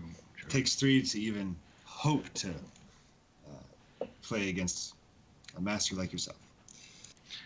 Well, when all this is done, come back. Now get out of here. Oh, you haven't happened to have heard of a ship called the Golden Goose, by the way, have you? Not a ship, a gambling den. Who's asking? I am. Specifically, Yeah, me. but are you asking on behalf of the Harpers? No. All right. Look, I may have visited there once or twice. You are right. It is well, it's not a ship so much. The ship itself is called the Grand Dame. You'll find it harbored in the docks under that name. But what they don't tell you is on the second floor, the Grand Dame is the Golden Goose Casino. Perfect. Thank you. Hey, you might have just helped save the world. Do you know if there's any security we need to worry about getting in there? Magic security. Yeah. We can talk through people, but, you know. You won't be able to get any unconcealed weapons or armor onto it. There's just no way. You do well at concealing it, you should be fine. However, you've got to deal with Pao Ming. Now, I will What's a type Pao that Ming? out for you.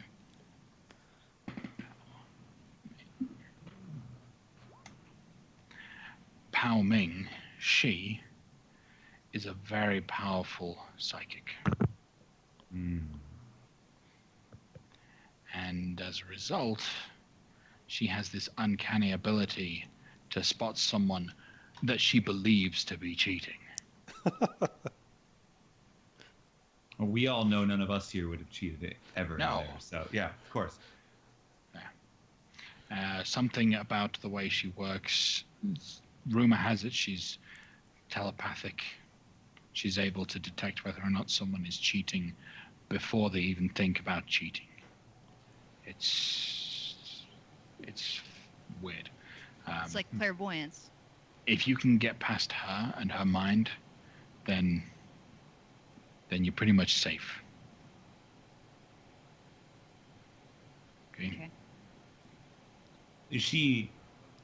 If we were to encounter her, would we see her, or would she just be around? Oh, you'll see her. She stands on the gaming floor all night. She doesn't ever rest. It's really weird. It sounds familiar. I don't. It does a little bit. Yeah, I don't know. It's strange. Yeah. Okay. The captain of that, he's quite a bit of work. He'll open the place, like he'll greet everyone at the start, but then he'll go off and do his own thing for the rest of the night. No one sees him. What's the captain's name? The captain's name is Casper Dryland. Should I roll something to see if I've ever heard of this man or met him? Yeah, go ahead and roll a history check. So it's highly, well, actually, since you're a sailor, Yeah. it's possible. I got a bad history roll though. Not a good bard in that sense. Do you see that picture? I do. Ooh, Yeah, but I that's got what a you nat remember. 20. Yeah. Oh. That's what you remember as Casper Dryland, a coarse individual that has this strange connection to his pet octopus. I was He about to wears say. an octopus. Okay. Yep. Hey, different strokes for different folks. Mm-hmm. He once was a captain of a seafaring ship, but gave it all up about 30 years ago. At the height of his career, he just stopped pirating. And you don't just stop pirating and live. But somehow he's apparently running a casino. Did he have any kind of reputation of like ferocity or something? He had a reputation for making others make him look ferocious.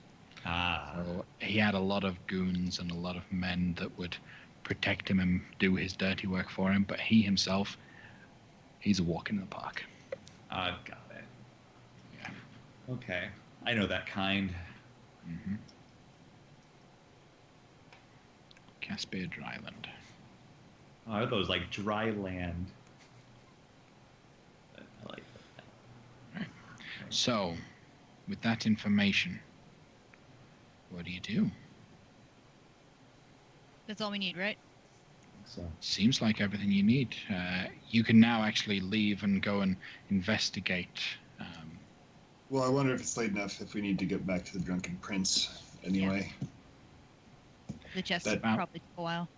That took a couple Yeah, hours. it's about that time. Okay.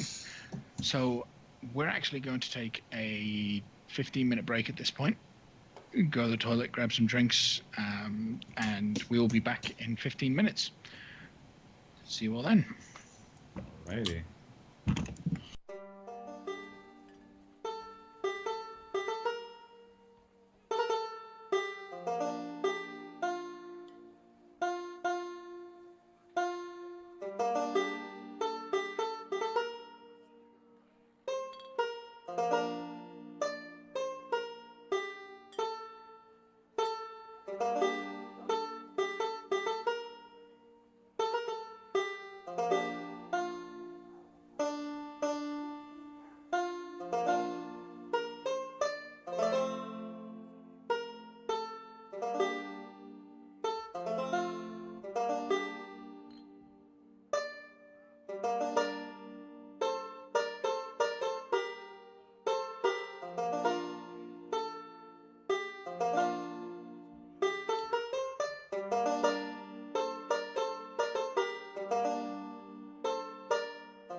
All right.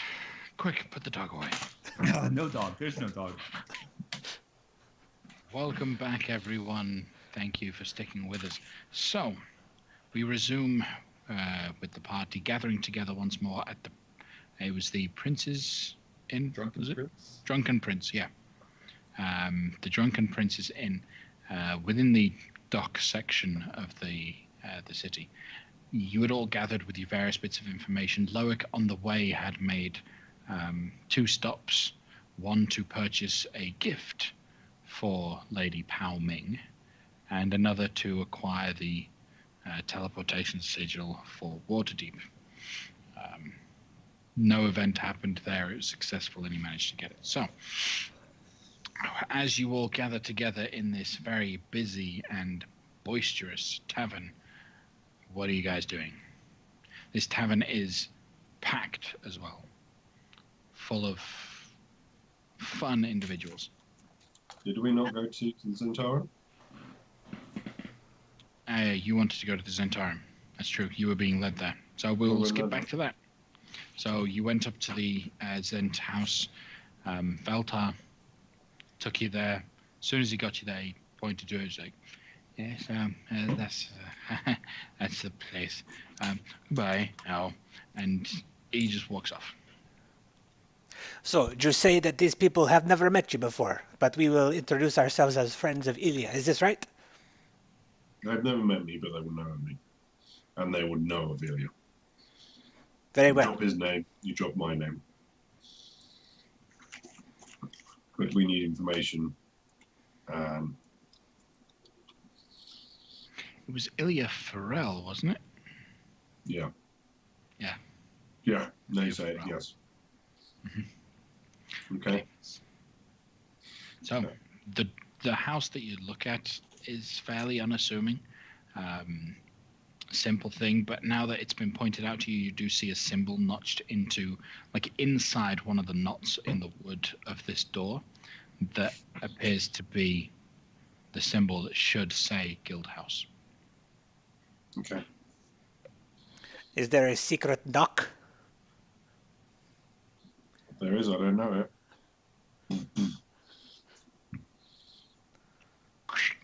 A slot opens up in the door at eye height. You see 2 large yellow eyes just peer through. Yes. Hello, my name is Erin Layoka. I am a friend of the Zentarum, and Ilya Farrell in particular. We come to pay our respects. You're a friend of Ilya Farrell? Jace? Closes. You hear a lot of bolts shifting. And the door opens wide. The halfling that was stood on a step jumps down and waves you in. Come inside. Come inside. Come on. Shuts the door behind you. Right. Don't say Zentarum so loud. Seriously, the new recruits are getting just they're stupider every year. Right. What do you want, and what do you want with Ilya? We are visitors. He's here. He comes here from time to time. Is he here now? Unfortunately, no. Okay. So come see you, Guildmaster. Where's your sigil?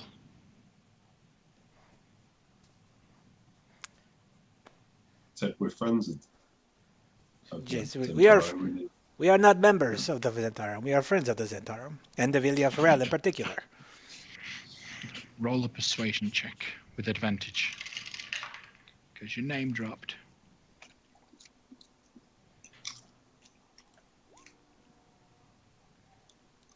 That's pretty good.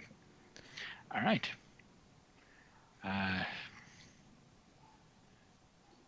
Okay. All right. Keep to yourselves. Hands in your pockets. But my hand in his pockets? No, your hand in your pockets. I'm much more comfortable with this. Thank you. Okay. That's as much to keep you from stealing from anyone else as to make sure no one else's hands fit into your pockets. Okay. This is So, sensible precaution. yes. If any of you reach for your weapons while you're inside the house, you will be killed. Do you still want to proceed? We're all friends here. Okay. Okay. Oh, come along then. Follow me. Hurries off towards down the long corridor. I catch Quite dark. I catch the halfling before he gets too far.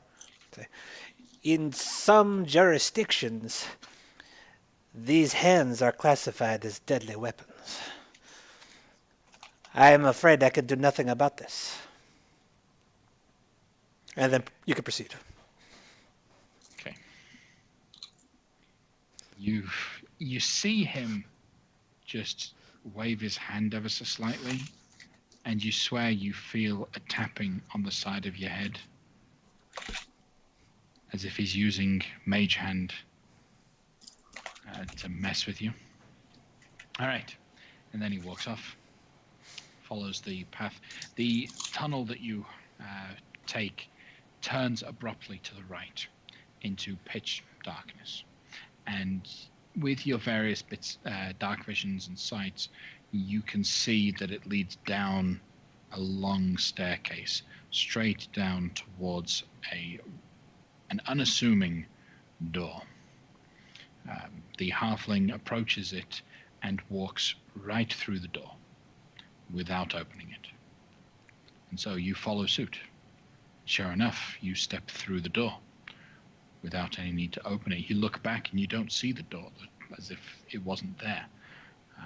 But before you, you can see this immense space, huge open cavern, lots of different sections of business going on in here. You see immediately to the left of you, there appears to be some individuals in the animal trade that are going back and forth trading different kinds of exotic animals. The most prized ones are various forms of flying snakes or lizards. Off to the right, you see another form of trade, but this time it's slave trading. You continue following the... Aaron will grab his arm at that point and try and just don't do it. You continue following and you see that there is not so much trade as it is people enjoying themselves around a table with a lady dancing on top of it. And there's a couple of those tables off to the side. And then he leads you around the towards the far corner of this large cavern. And it looks like there's a lot of couches that are sunken into the ground ever so slightly. So you step down onto the couch. He sits down and beckons you to sit down as well, and says, the Grand Master will be here shortly. What business do you have with us? We are visitors to Waterdeep, and we wish to pay our respects before we do something and step on your toes. So you're coming to our city to commit a crime? We said nothing of the sort. We are merely here to pay our respects. All right. What is it, and how much is it going to cost you? You are confusing. I do not know what you mean. What is costings? There are very few reasons why someone would seek out the Zentarim. What do you intend? What service can we provide you? We require information. Specifically, information about one noble house and information about one establishment. Okay. The noble house No problem. That'll be cheap. The establishment, depending on the establishment, could be pretty expensive. Are you here to trade or just pay? I guess it depends on what services we can offer, if you have any needs that we can fulfill. We are very skilled. There could be things you could do. What are your skills? What is your speciality? Well, I can be very persuasive.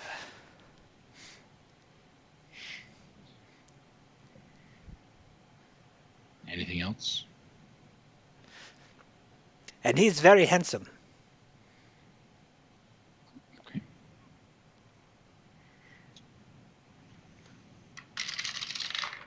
I think you've already heard what the great Aaron Lyoka can do and has done. Why do you think I follow him around? If this thing is the person of whom you speak of, then we could find a use for him. We have an individual in town that has outlived his usefulness and is causing problems for the city as a whole. We could really do with someone removing him from the situation. If you wouldn't mind doing so, we would gladly provide the services you seek of. I do not know that the information that we require would require me to get my hands so dirty. Let me tell you what we need, and then we will see what kind of price and bargain we can strike. I wish to know about this noble house, the name of which is... Amakal. Yes, the strange-looking barbarian. He knows. He's the one who wants this information, not me, Aaron Lyoka. I don't need this information. It's all for this one. Artir. Artir, the Great. Okay. Artir. That information will cost you 400 gold. I mean, it's a well-known house. Did you really expect us to pay 400 gold for a well-known noble house? I mean, I could probably walk into a tavern and find all about this information. I merely come to you as a show of respect. I do not feel that this price of 400 gold pieces is showing me the same respect in exchange. This is very troubling. I will speak to Ilya about this. Roll a persuasion check.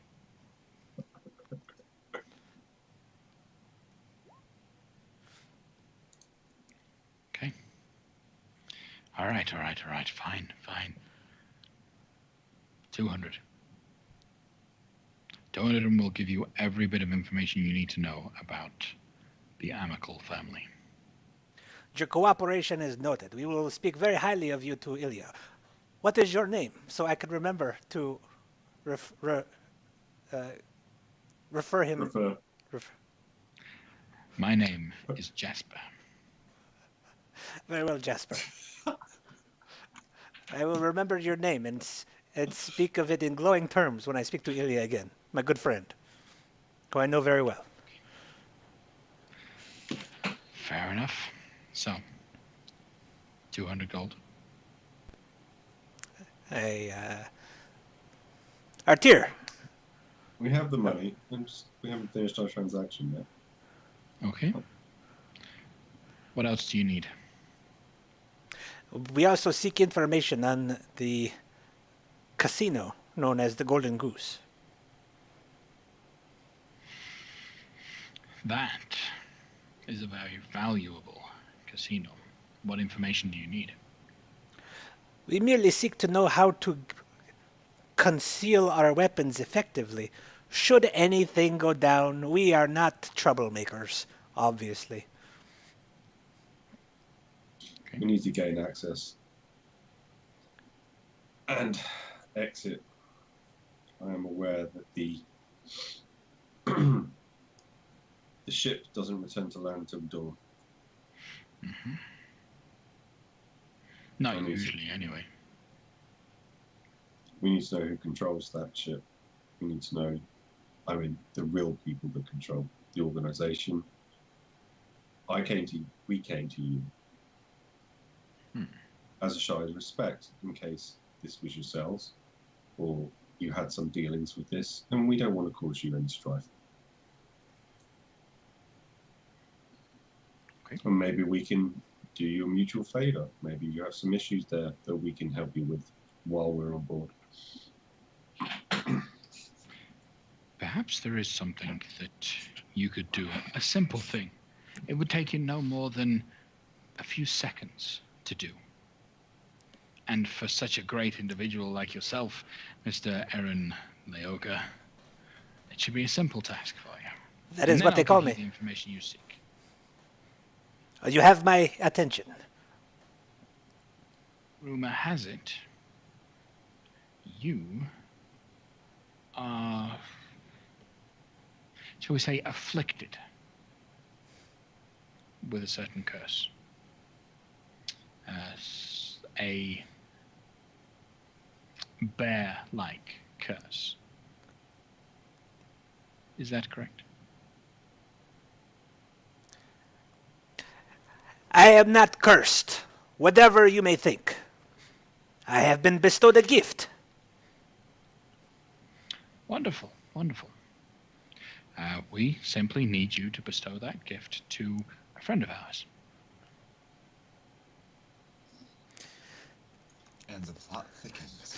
So I try to catch any subtle hints from Aaron over what he wants me to respond.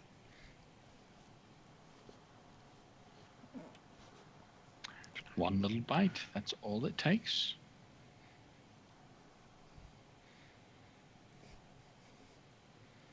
We know the recipient will succumb.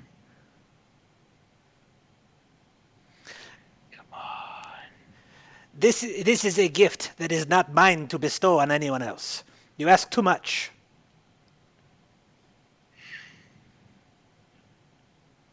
Fine. Fine. She will be so disappointed. All right. Then, if Who it is, wants to receive the gift? you find out when you bite them. No sooner. Quid pro quo. I do not understand your language. You wouldn't. So, if you're not willing to do such a task and you're not willing to get your hands dirty, we're looking at a monetary cost. I didn't say we weren't willing to get our hands dirty. We were deciding if the monetary cost was outweighed the getting our hands dirty. Oh, it's a simple task, really. There's just a merchant in town that has recently slighted the Zentarum and needs to be removed.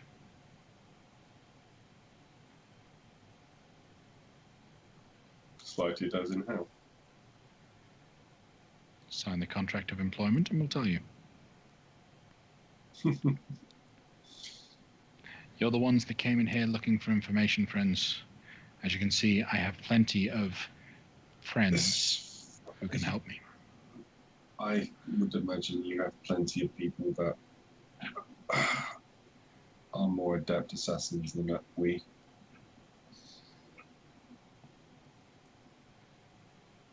What's the cost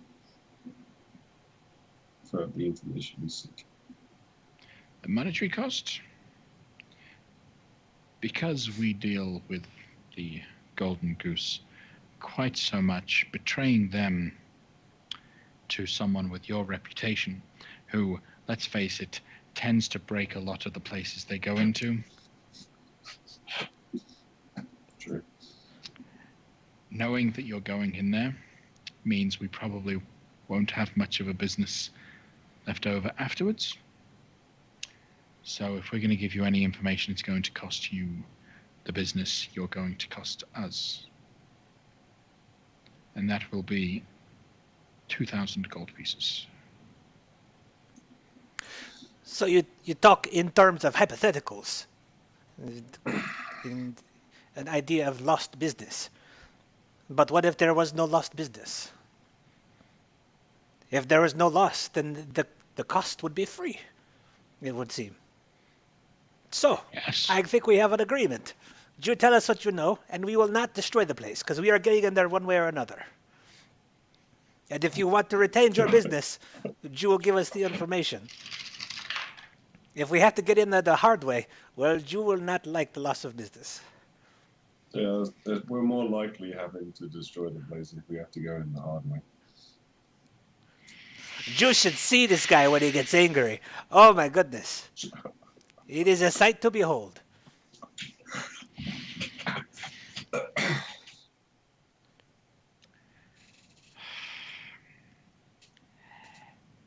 I need some assurance. I need something of insurance to know that you will return. Well, like I Should you go in there, break up the place, I need you to return to pay your debt. How about we give you the 1,000 gold as a deposit?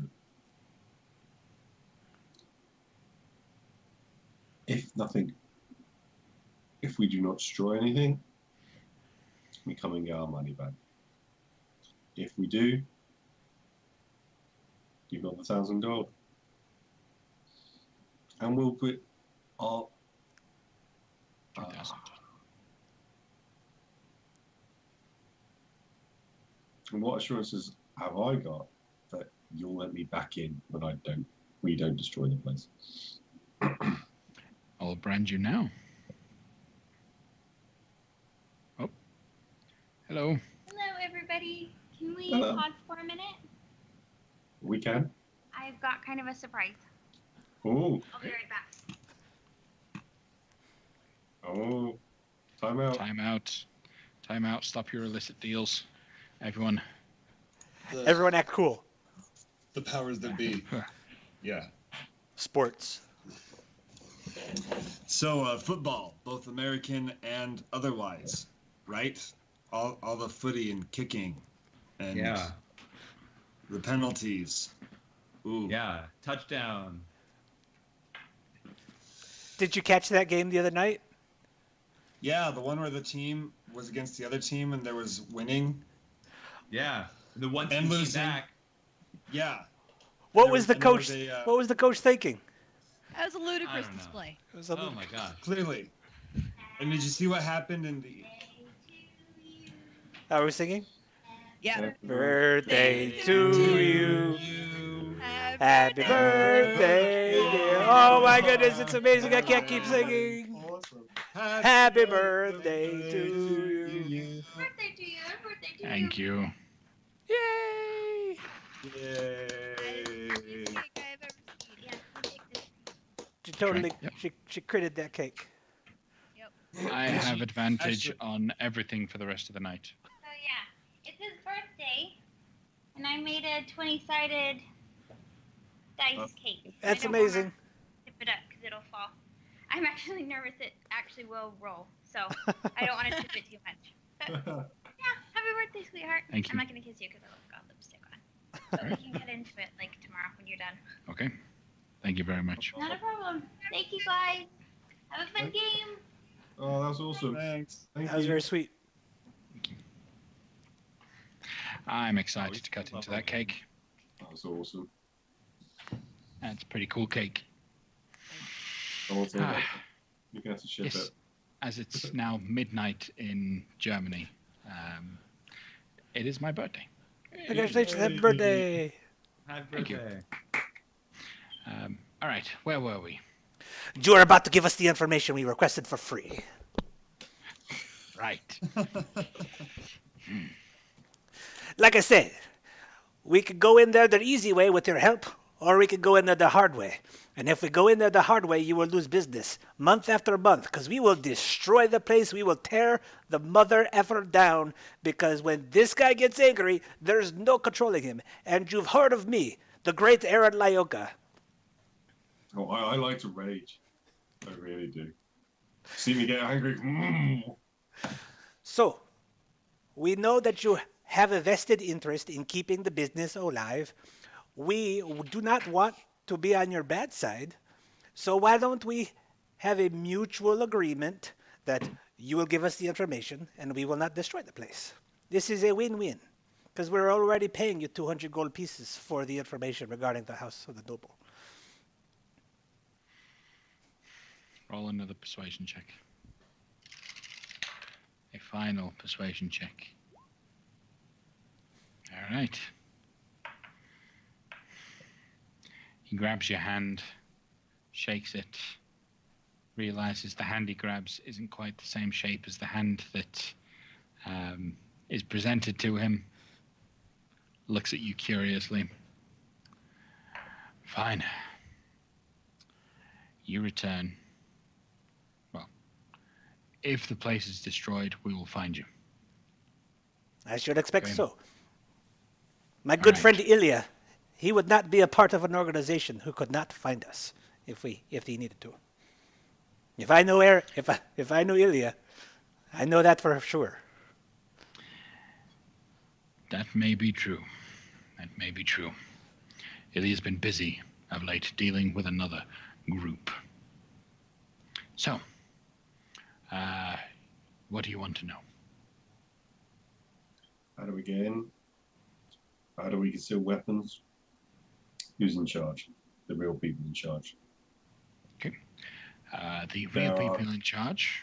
There are We people gone missing around that area, and we'd like to know how to track them down and if that ship would have any connections with them, with people, certain people going missing. So, we don't know who actually runs the place. That is kept secret to us. We've tried. Our people that are in there are trying to find that out. But no one can get past the gaming floor. No one can get upstairs to the crew's quarters. To get your equipment in, that's a simple method of concealing a portable hole inside a non-detection charm. We can provide that kind of thing for you without any problem. Just simply slip the portable hole inside the little pouch, keep it on your person, all your equipment inside the pouch, and it's non-detectable. However, you'll have to deal with the psychic.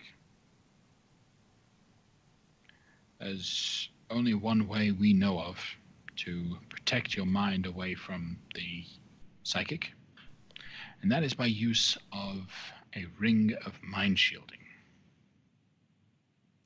Those are not cheap. They're also quite dangerous. Should you die whilst wearing one, your mind kind of gets trapped in the ring. So, that's what you need to do to get in there. We can get you an invitation, and we can get you through as guests or employees. Which would you prefer? What's the less suspicious? They trade off employees every few trips. But the guests are typically by invitation only and regulars. So it may be easier to pass you off as employees, as new employees, than it would be to pass you off as guests there to gamble. There's more than just us two that I need to Alright. get on board. All right. Well, if you need to get on there, you know where to come.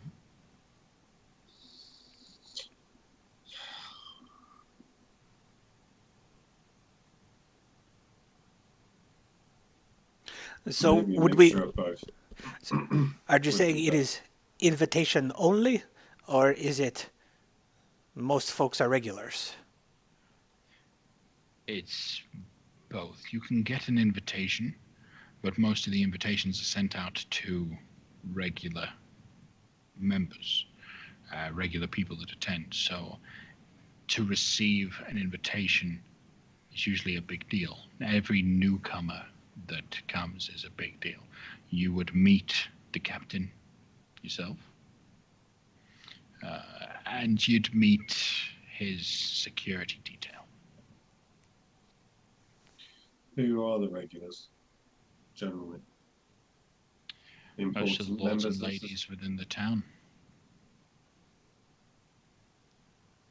I've known the Blackstaff has even used the location from time to time. And she doesn't normally associate with that kind of individual.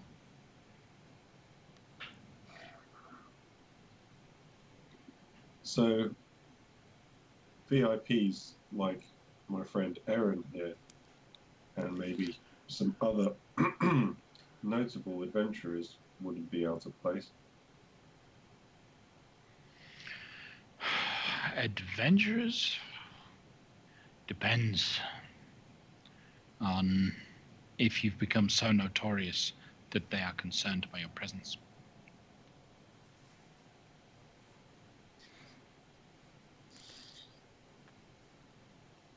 And I think most seedy individuals and organizations are aware of what you did in the Underdark. It should be you helped us. Oh, Of course. helped Erin. Jess, I remember it very clearly because I was there the whole time.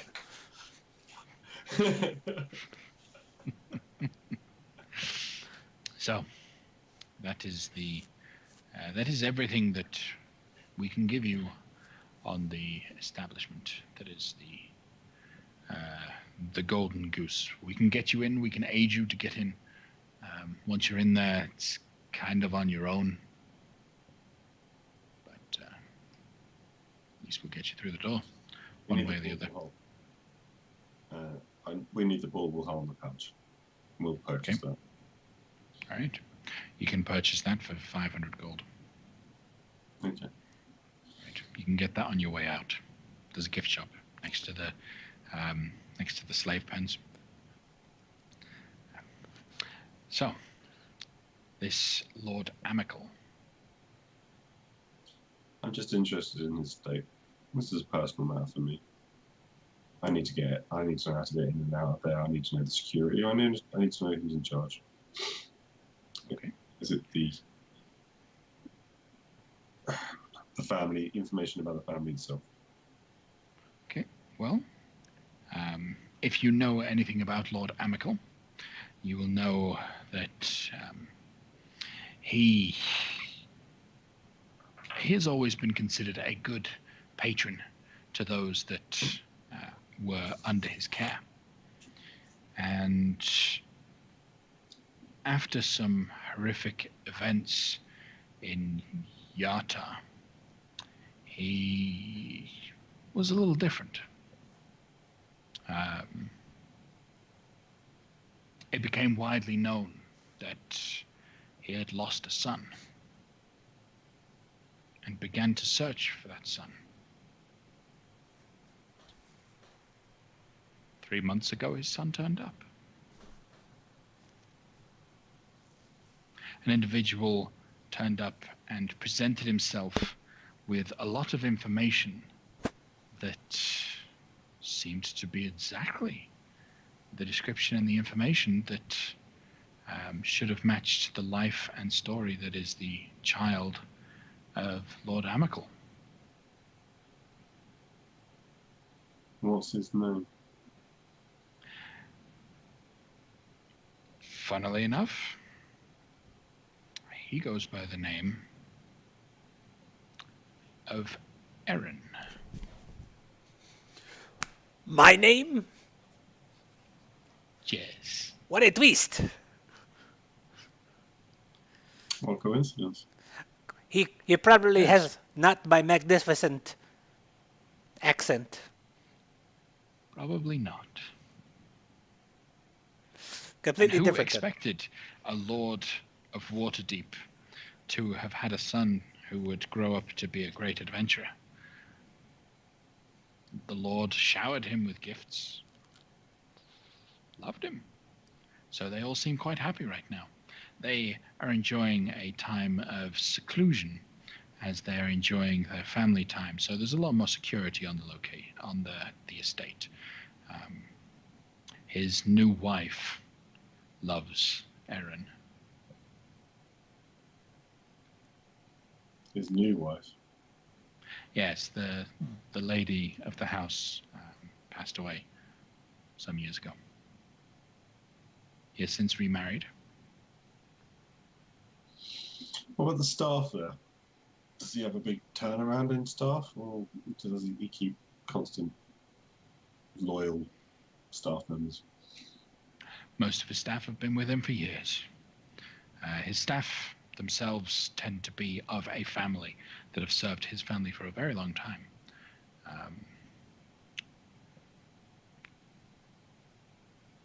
They've always been close-knit. They're still around. All of the elves that serve him still serve the family. And the new wife's name? The new wife's name is Lara.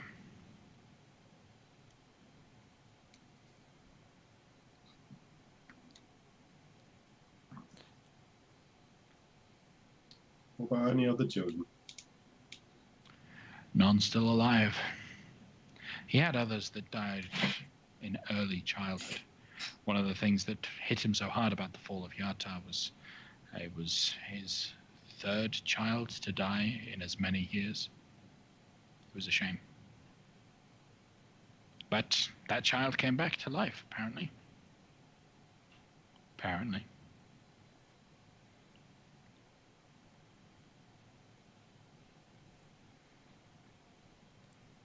Huh. Why We're would not- an individual such as yourself, following Erin, be interested in Lord Amical? Jess, I've been meaning to ask this, my strange barbarian from the south, far removed from Waterdeep. Oh, I heard he had some nice horses. That makes sense. It's a totally legit reason and very believable. Let's move on. Right. Being right. being one of the horse lords of Amhale, I thought he'd my tribes and tribesmen like good horses. Trying to make a deal. I was trying to figure out what type of man he is. Fair enough. Enough said. Is there anything else I can do for you? Fine, upstanding gentleman. Let's find upstanding gentleman yourself. We are done, I think. And Aaron will reach into his bag of holding, which won't look like his bag of holding, and pull out the coin. Well, no, it will look like Artir's bag of holding.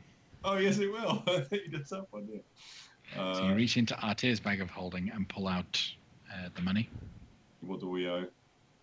200 gold for the information about Lord Amical, and 500 gold for a pouch of concealment with a portable hole within. Okay. So, you get that information, and what are you doing now? Heading back to the inn? Yeah, I'll head back to unless Artie's got anything else. Nope. No. Alright. I will be talking to him in some is impersonating me when we get out of there. This is a remarkable thing. I believe I have the same situation back where I am from. It is very curious that we are both looking like different peoples and we also have the same problems in our characters' backstories. It's almost like the universe is intertwined for you. Yeah. He's going to find that very curious, and he's going to think about what he's going to do right now. And while Aaron ponders on what to do with the knowledge of this imposter, and as the party plan how they're going to encounter the casino, we will end tonight's session there. Dang it!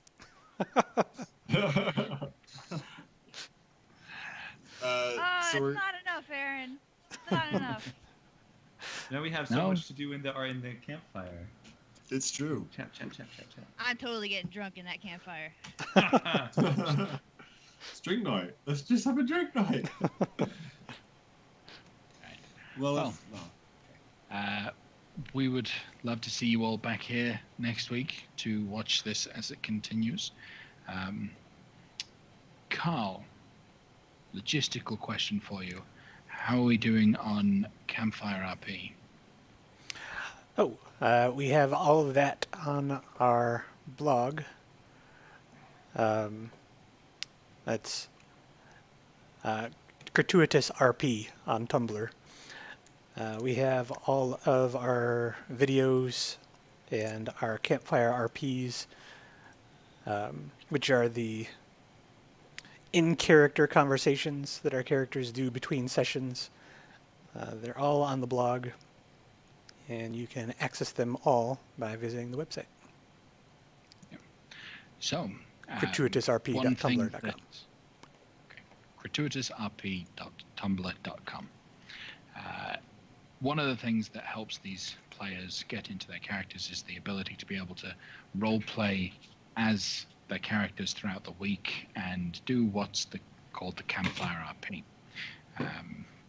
So, tune in, check out that blog, read along, and get to know the characters a little bit better and get to know their adventures as they explore one another's relationships outside of a session. Until next time, you can find me on Twitter at Teo the DM, and we are Crituitous RP. See you later. Bye. Night.